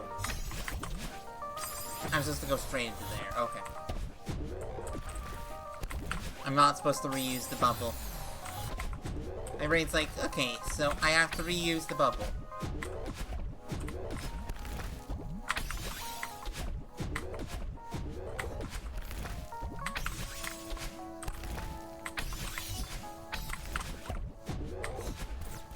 Okay, I like that because you just avoid the wall bounce. You can avoid the wall bounces if you want. I like that. It's silly that you can, but you know.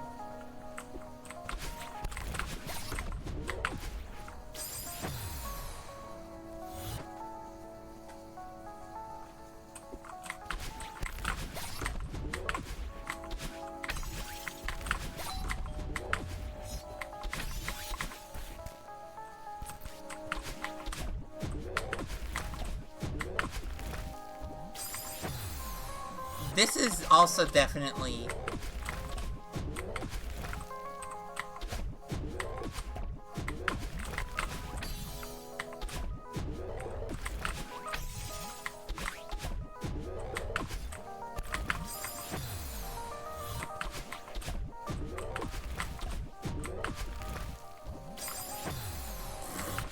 It's very easy to make it to a failed wave then. The fact that the failed wave dash gets you almost there, but not quite, is kind of funny.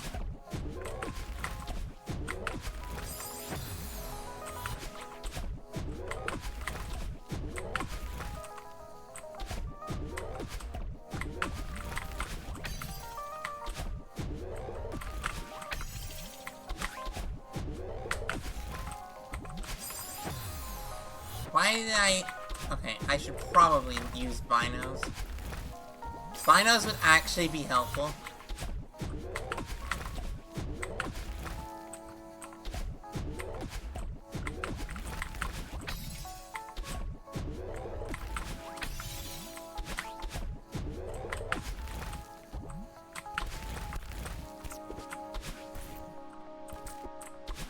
Well, there's the spring side.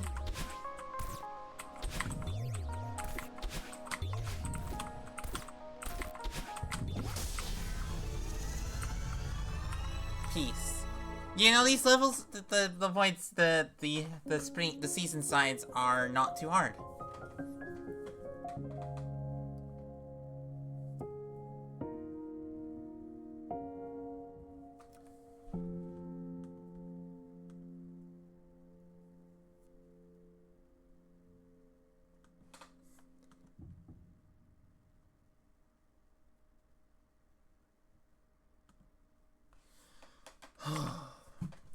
You know, I should probably actually put which side I'm on in the title, though, considering each side is taking you like 20 minutes.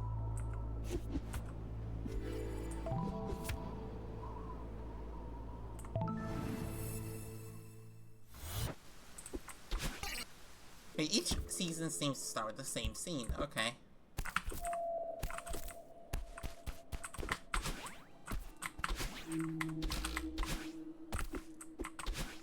Okay, let's see. Oh, right, okay.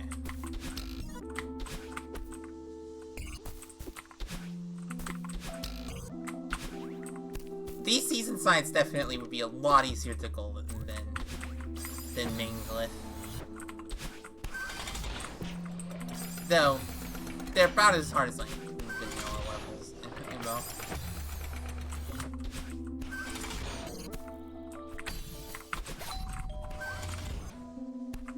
That is so weird.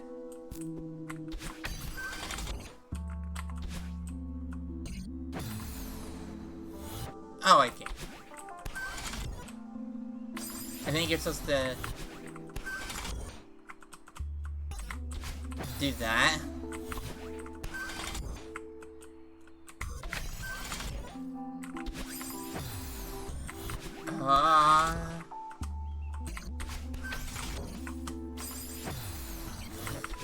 The teleports are definitely a little disconcerting. One of the more disconcerting parts about.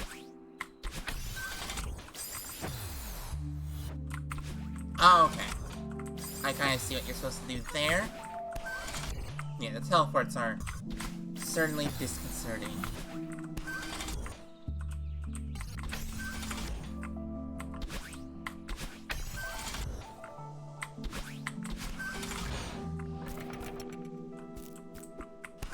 And this is just... That one's just... Okay, can you time your jump correctly?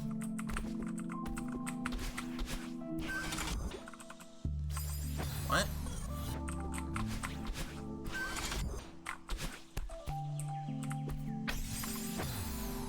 Ah, okay, I think I see what you're supposed to do.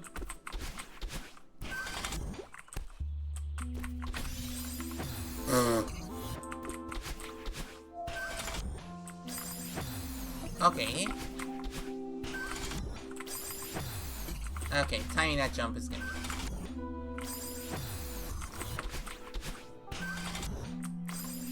How hard is it to get a good boost?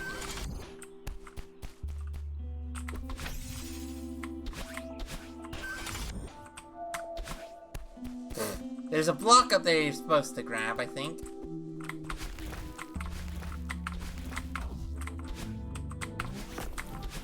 I'm like, that's an ultra.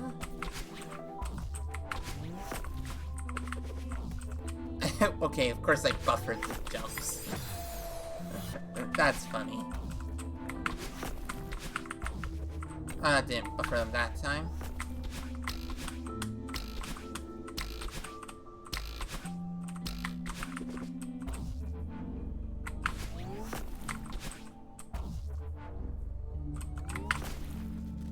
Oh, right. You lose.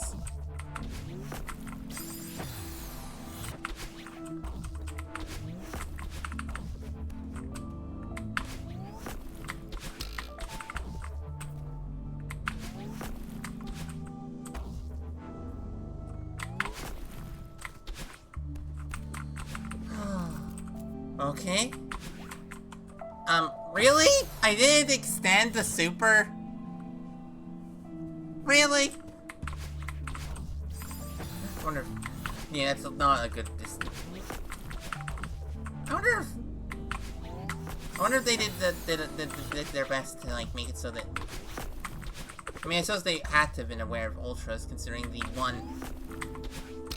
one entrance to the void in the main level that I found actually required a... Can you not extend there? Okay, well, suppose I need to do a reverse then.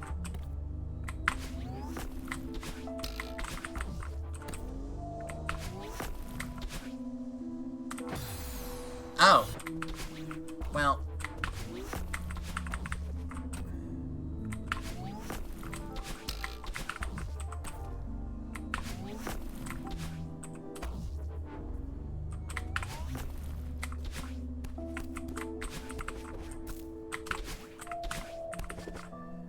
I was just like, I refuse.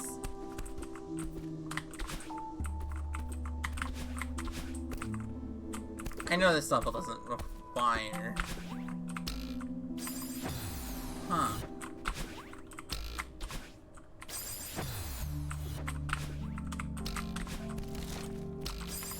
Wait. Oh, I see. Okay.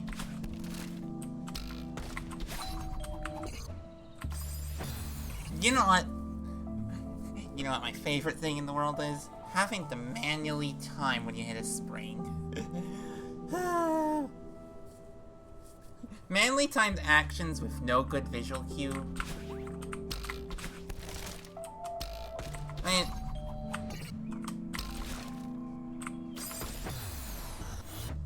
I have no clue what you're supposed to do there.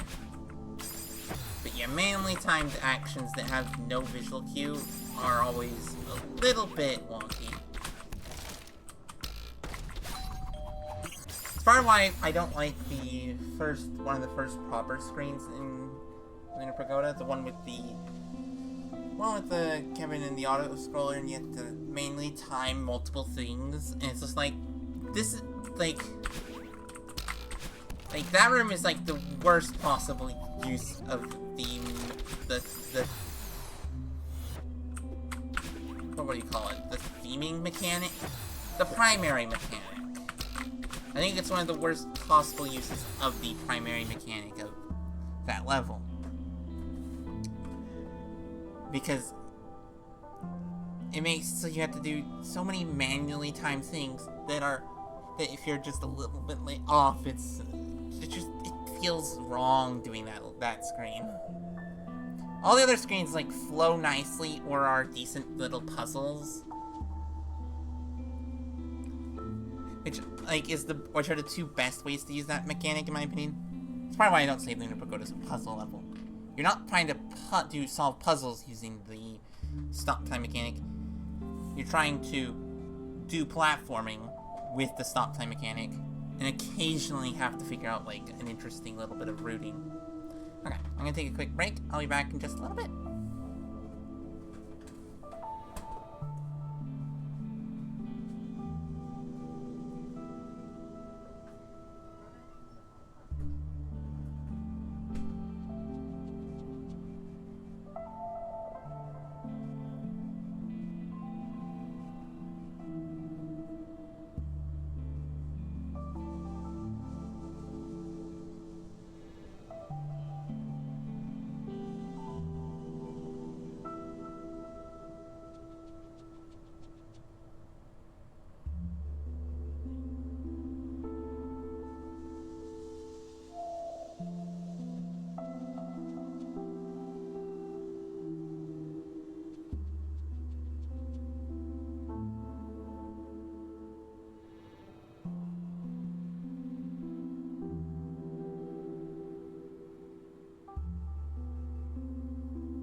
That's what I thought. I kind of want to play Kokodoko at some point. Because it seems like an interesting idea, a Grandmaster level puzzle level. Yeah, I mean what I said about Lunar Pagoda, it's not a puzzle level. It's a level that could have been a puzzle level because the mechanic it requires you to think to use can be a very thinky mechanic if it's used well. But that level's not a puzzle level.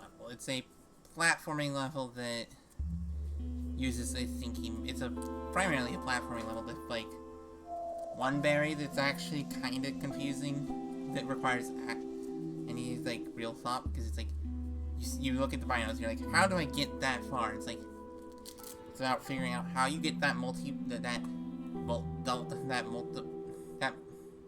double block boost, some number of block boost, ultra, and win. Like that's the entire point of that screen. And that's the only, I think that's about the only puzzle screen in the entirety of Lunar Pagoda. Honestly, if you want a puzzle level outside of beginner,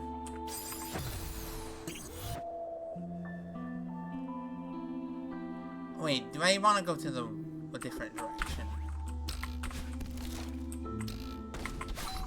Yeah, we're gonna stay.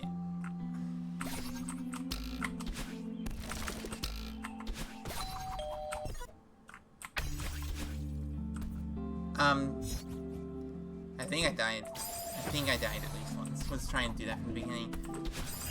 But of course it's a... Yeah. And like, I don't think a... what are they called? I don't think a routing challenge is really is really a puzzle level. I wouldn't call it that.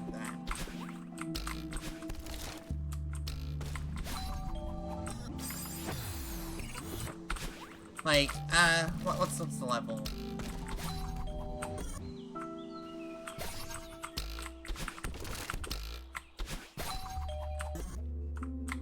I wouldn't call Pointless Machines a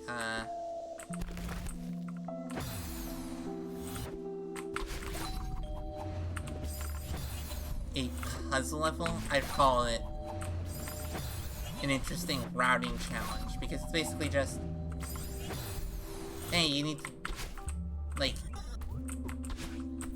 I think I said this before, but it's not a puzzle, it's just the outside of a couple of rooms that are a little bit more puzzly. But, like,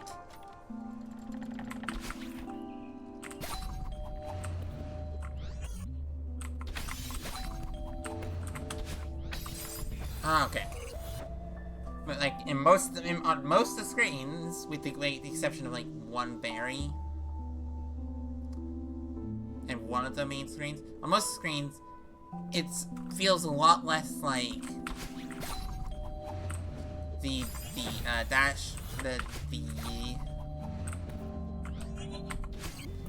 they're less a puzzle and more so just a way to make you do the intended route. Like, that's kind of what a lot of levels use touch switches and other switches for. Like, a lot of levels will use touch switches and 5A buttons and all of that for the purpose of, basically, forcing you to do what they intend you to do. The same is true of spinners. Though, based on what I've heard, like, the solutions you go with, the spinners is the best solution.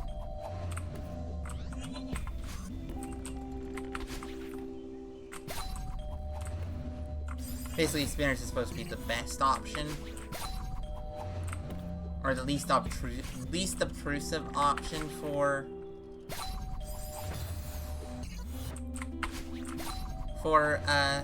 that type of challenge, that type of, like, forcing you to do something challenge. Hello, Jeff, how you doing? Currently discussing, the game design thing of, using certain tools to force you to do what the designer intended.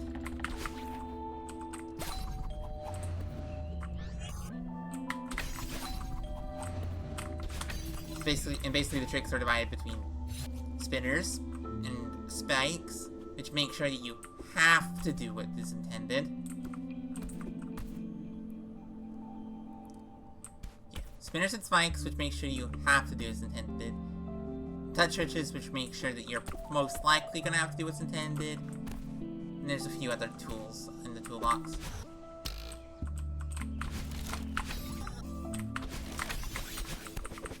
I'm currently playing. I'm actually quite enjoying the season size.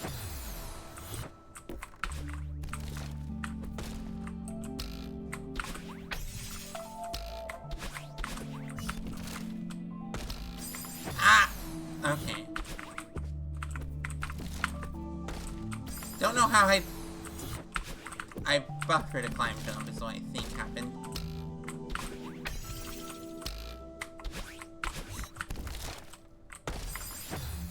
Hear me out, 2-player Celeste.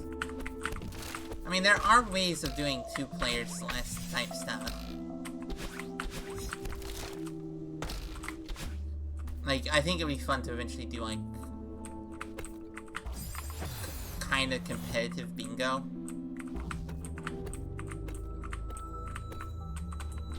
You know what's weird? Okay, that's weird.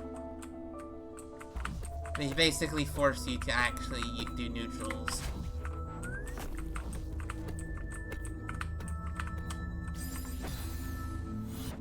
Pass room at the same time. I think there is a map based around cooperative gameplay.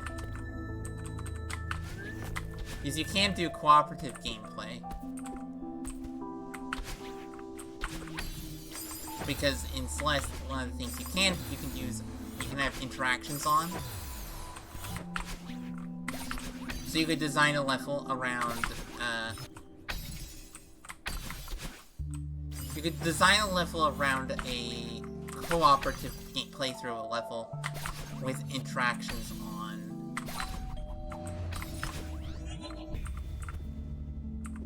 And now we're to the void. I like the fact that each of these, season sides ends with a little bit of the void.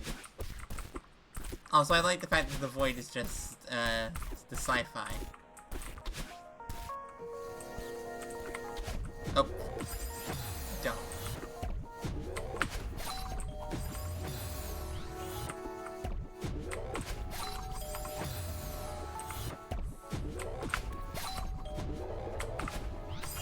Oh, I see what you do. Okay.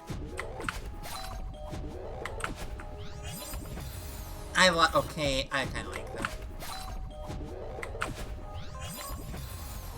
Though that is a little bit difficult. Two-player Deathlink would be a better turn. Yeah, that actually could be fun. I have to find someone to do it with, of course.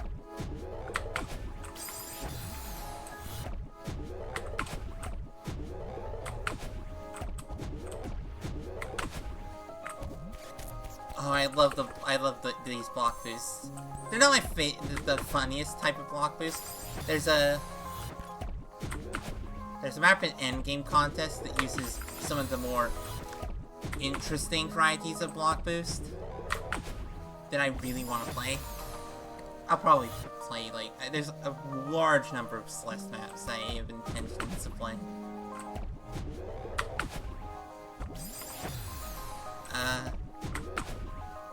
Do you do it by yourself? That sounds hard.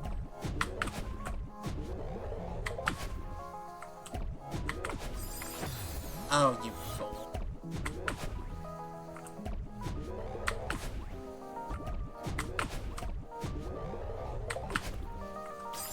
Oh.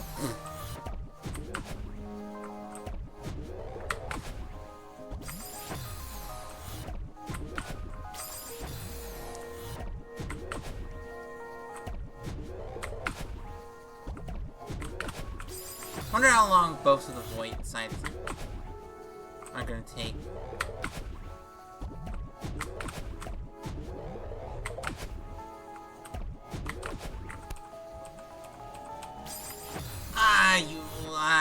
It accelerates.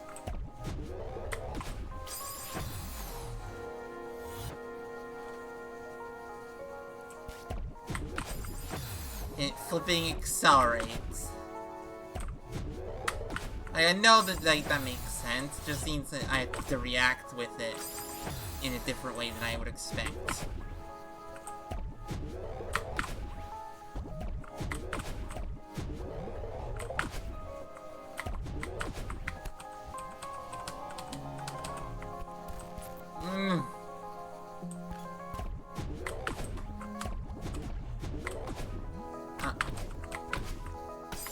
Oh, I know what to do there.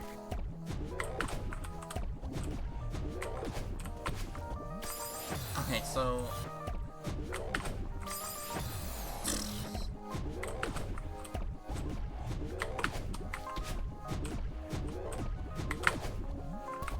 Oh, I like that.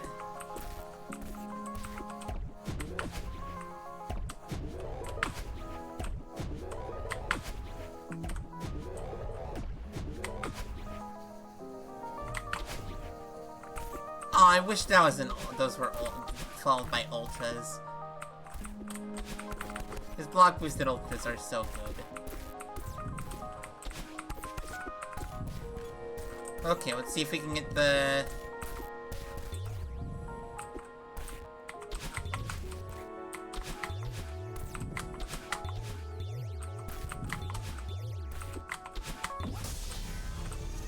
That probably was... I was like, that's probably the only direction I can do that in. Yeah, no, these are easy.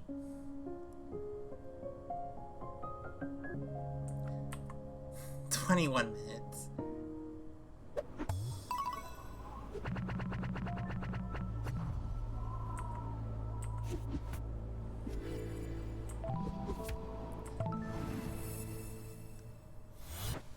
I don't know if I have the D side installed. Don't know if I'll have enough time when I get to the point where I would do the D side.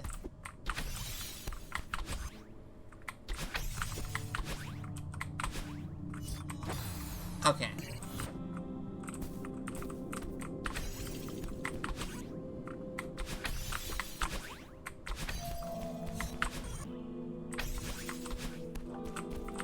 Also, the winter side music is some of my favorite music. The flipping winter side music.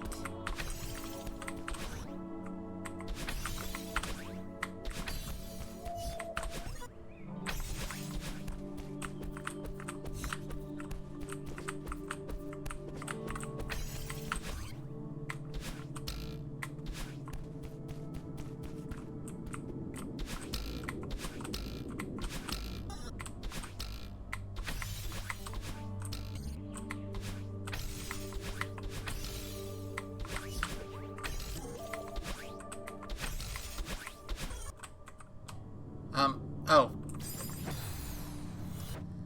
Well. That was exactly what the wrong thing to happen.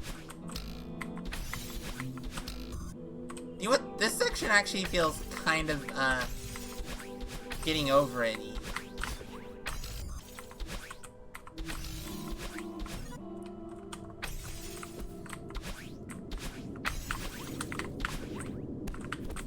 I kind of want to play Getting Over It at some point.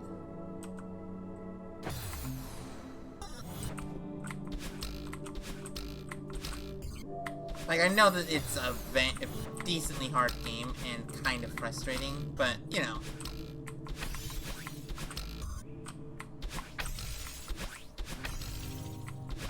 It seems funny to play.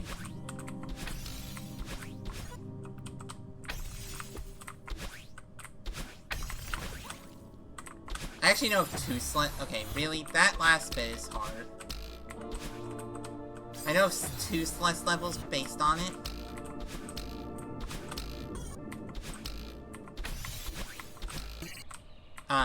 Summit Downside and... I think it's like Corning Over It or something.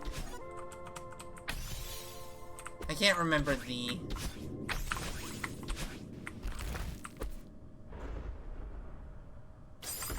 I have no... Getting Over It stream when? Whenever I have money to buy Getting Over It. Besides, I've...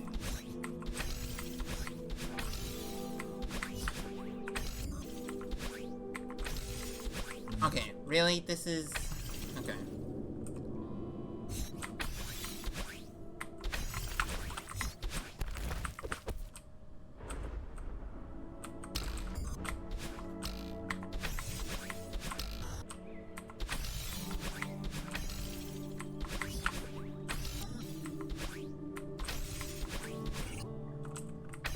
This is ridiculous. Finally. Okay. Finally, we made it.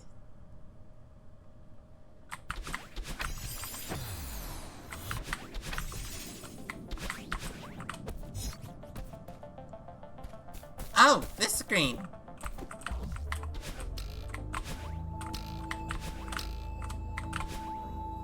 I actually really like this screen concept.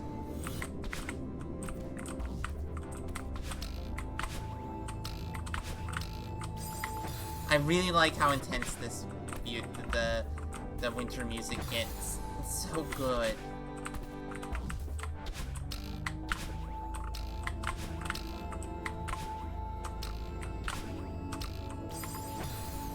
Oh, okay.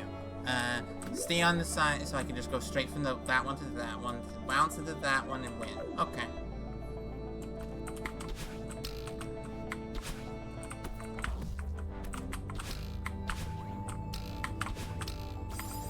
This is so good. Wait.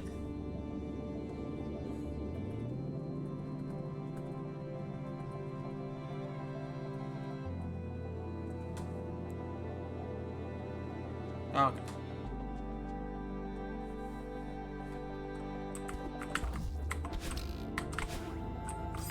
Hi.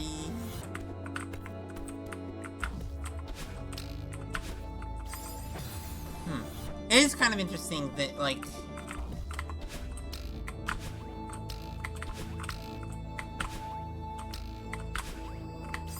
how, like, block boosts and such work. Because one of my favorite tricks I've seen. I mean, they're all showed off in pretty much all of the different varieties of block boost are showed off in the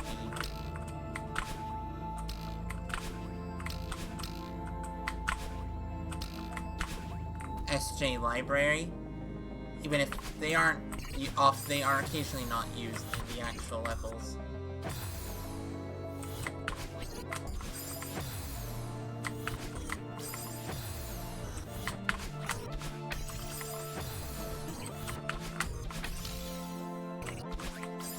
Wait.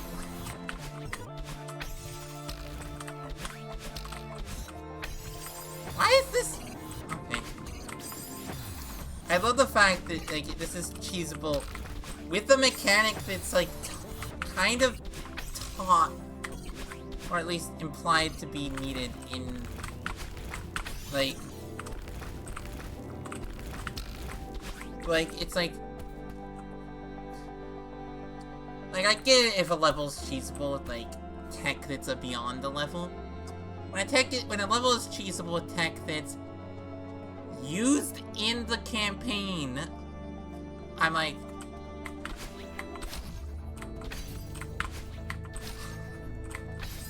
that's ridiculous. It's like right there, it's like, it's obvious that you're supposed to, like, this room uses wave dashes, so why the previous room wasn't designed such that you... I suppose part of it might be that they don't care as much about you doing as intended, so de-cheesing it was not their highest priority. Which is, you know, fair enough. That, like...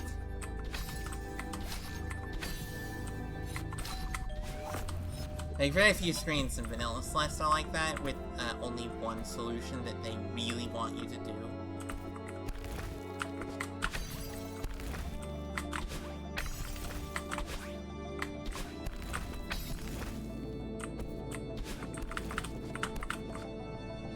I did a wall boost! Just see, I got my stamina back. That's actually kind of funny. Oh, this is a cool room. This is gonna be a cool room, I think. Oh!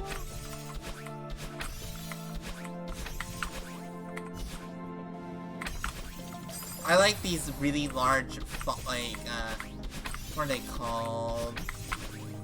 Fall blocks? Wait. I remember reading... Wait. Huh. The name... I just realized that huh. It's weird that there's actually a mechanic that's unique to... There's a mechanic that's unique to, or a gimmick that's only ever used in Prologue in Vanilla. The, Prologue Crusher.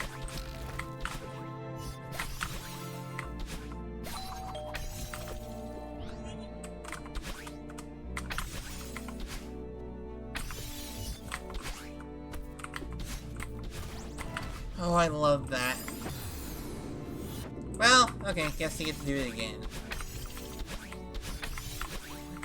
I love how I didn't notice the flipping... that was actually a funny.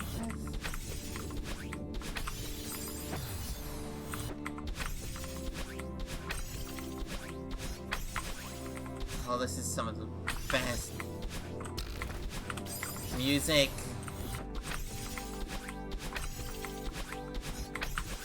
Like, I think that Glyph has a lot of really good music. Really atmospheric music. Yeah, okay. Really atmospheric music. One thing it doesn't have is usually any sort of intensity. This level has that.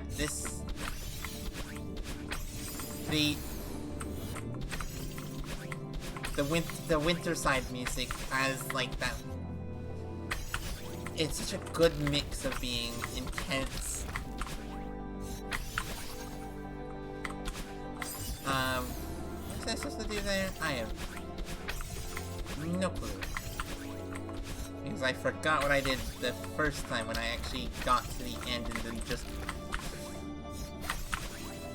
Okay, right, go around the top. What? Ah, I let my side down too much.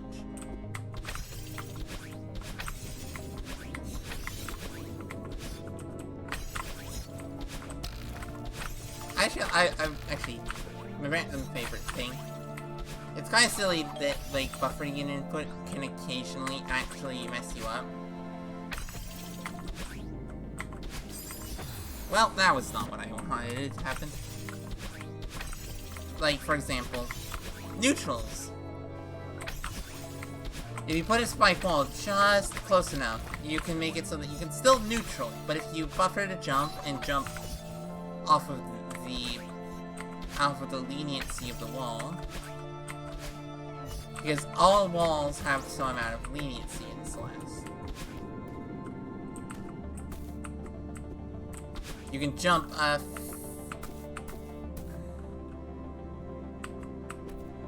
yeah.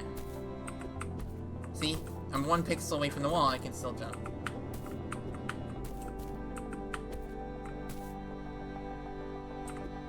And this is like, I can be that close, so... Meaning, I can be my hitbox can be 2 pixels away from the wall.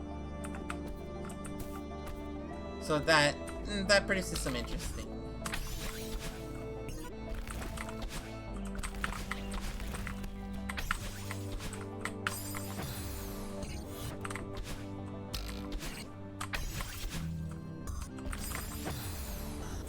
Huh.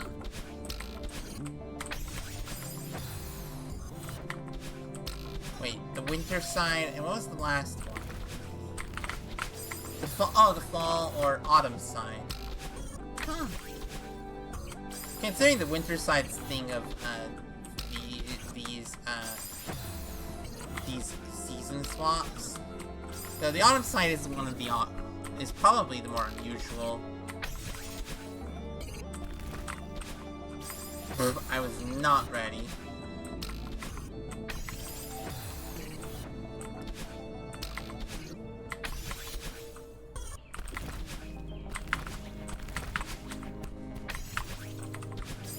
Oh, wait, that's one of the rare dash crystals to actually not respawn in this level.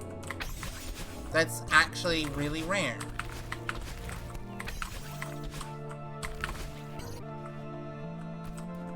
Okay, don't know why there was that double crystal.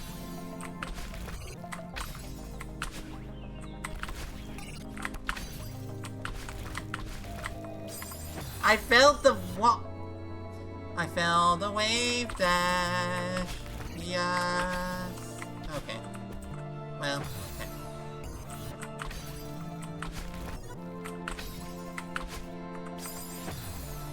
okay. Okay.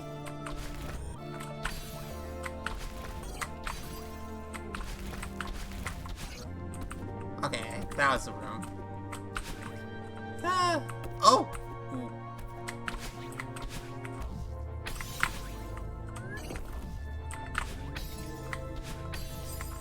You know what? This is actually one of my favorite ones. Why?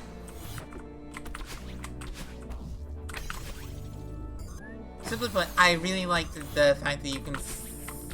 They make it so you can actually see...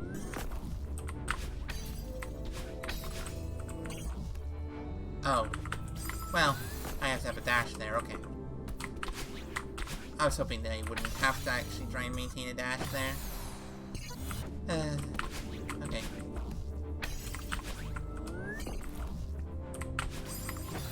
Okay, doing that right is gonna be interesting. Oh, I need to do a neutral bounce. Neutral bounce. Do. Okay, don't neutral bounce here. Or just bounce earlier.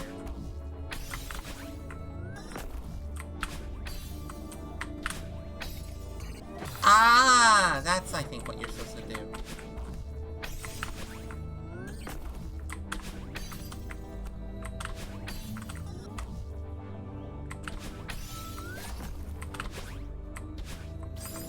Oh, okay.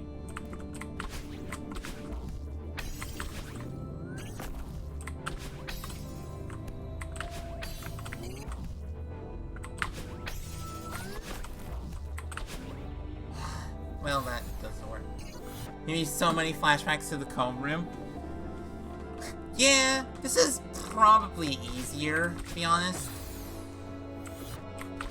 In many ways, though the length probably makes it harder. This says, how are you good at wall bouncing? Ah, comb room. You know how difficult comb room was so difficult for me? Far easier, yeah. But yeah, comb room was so difficult for me that I decided I don't want to keep playing comb room. You know what I will do? I'm gonna go get some mods. And I remembered hearing I think my brain was, and I explained I have the VOD of this where it's like, okay, I know enough to know that Into the Jungle is supposed to be a relatively easy mod, not much harder than the A-sides. So I decided to go get Into the Jungle and download that, and because I'm just like, I've been on comb room for funny thing is that this would have been around Thanksgiving last year, which means I gave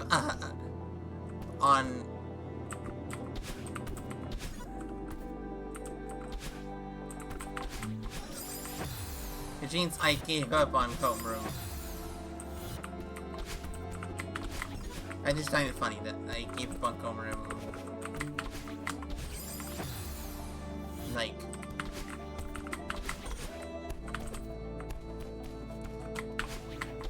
I don't think I beat it until Christmas break. Yeah. Yeah,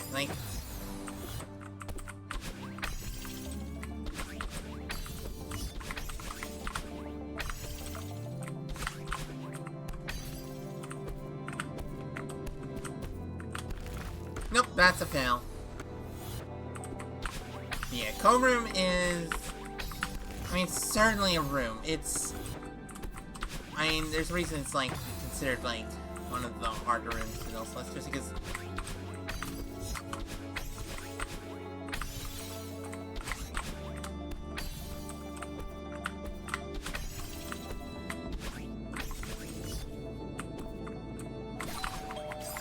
Okay, I need to keep that dash. Comb room... It's not it's far from the hardest room in Vanilla Celeste. I would say that, 7C is hard. But, 7C and 8C, 7C final, 8C final, and Farewell final, and What is the other one? And Moon Bay room don't have.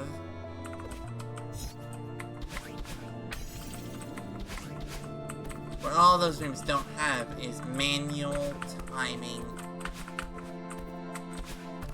of a moving block. And if you do it as intended, it's even worse.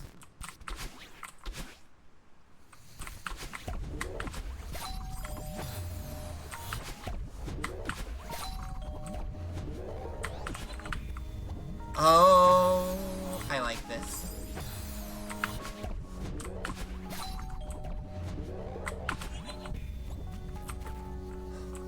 I love the fact that they decided the void would be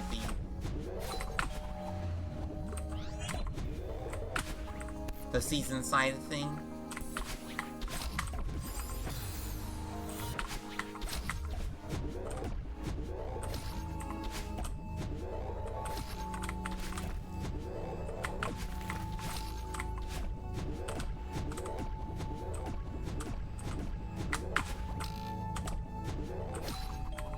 I was worried that if I didn't know whether it was timed around fast bubbling or not. It was timed around not fast bubbling, which appears to be typical.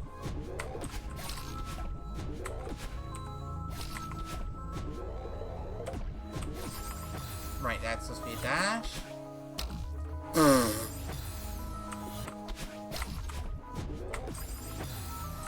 Now this is not manual time.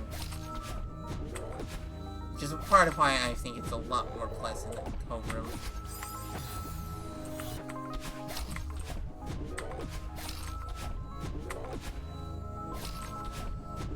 Actually, I suppose that's I dislike the room in the room in Lunar Pagoda for about the same reasons why I don't think homeroom is that well designed of a room. It's basically just you have to do all the timing yourself, which is not pleasant.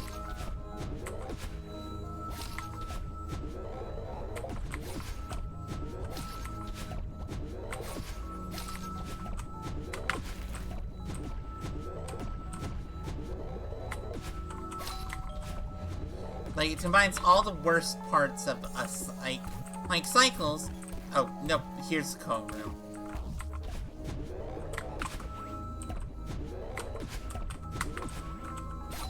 Oh, you... Okay. This is comb room. I was like, okay. Oh boy! Well, that was depressing. Now this one is actually comb room, because you actually have to do manual timing.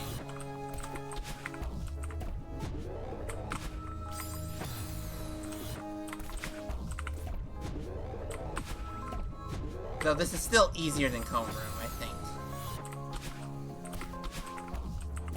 I think...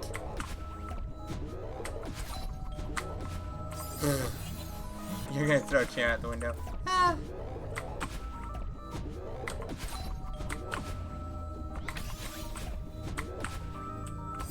Ah, okay, I see what you're supposed to do.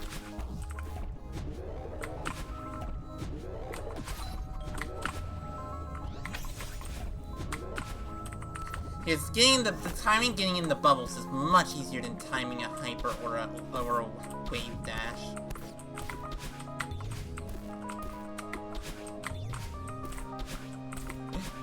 Yeah, because you don't have, like... The problem with the hyper and wave dash is you can jump on multiple...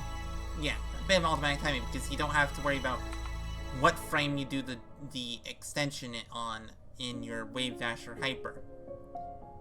It's like, whether you do extend the hyper on the earliest possible frame to extend or the last possible frame to extend makes a huge difference on when you need to time things in flipping comb room. Okay, so that's where spring side is one of the easier ones.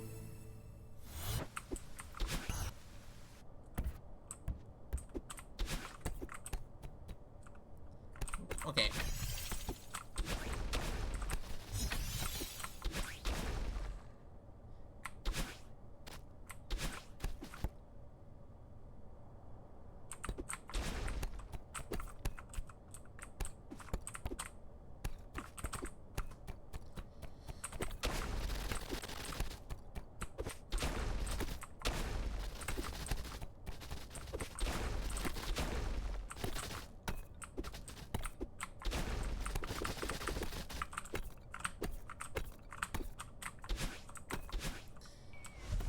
Good, we're out of there. Wait, I wanna see, can you do a reverse sniper off of here? Oh. Yes! You can do a reverse sniper there. Okay. Oh, I'm supposed to have a dash. I'm supposed to have a dash there.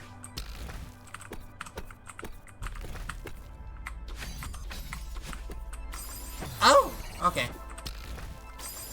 Right, this is the weird thing. Why is this? Okay, I love the fact that fall and winter, fall and summer are very similar aesthetics in like, fall and winter both get very similar aesthetic.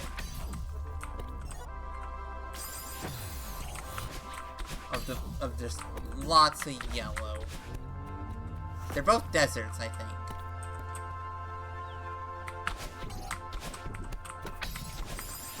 Ah, okay.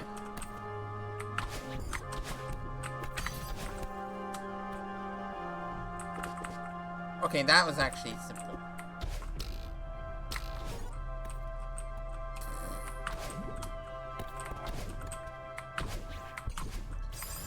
Oh. 7C.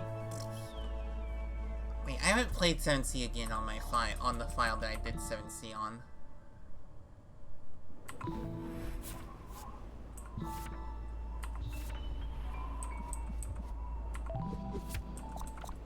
$418. And let's see, time.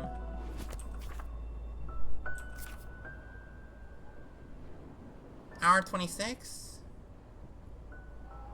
Though at that time, by the time I actually did 7C after doing some D sides. That one I know for sure. So D70 was not near as hard as it could have been.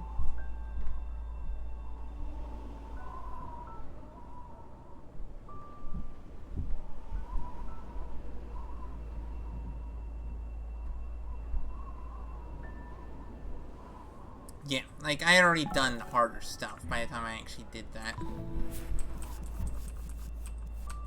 That's true of a lot of these levels. 342? Yeah. Some people take forever on 7C, but, like, how long you spend on 7C varies depending on how quickly you get... Yeah. I don't know. It's hard to remember how many deaths, like, any particular thing takes you.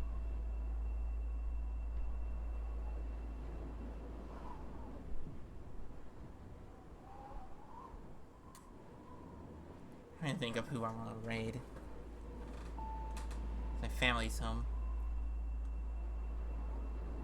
Okay. Computer. My laptop decided to lag.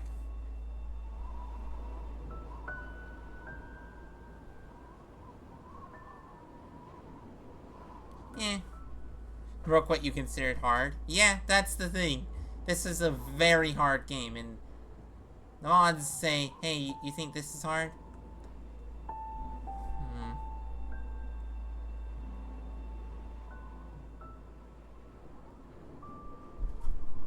Yeah, okay, let's raid Memphis.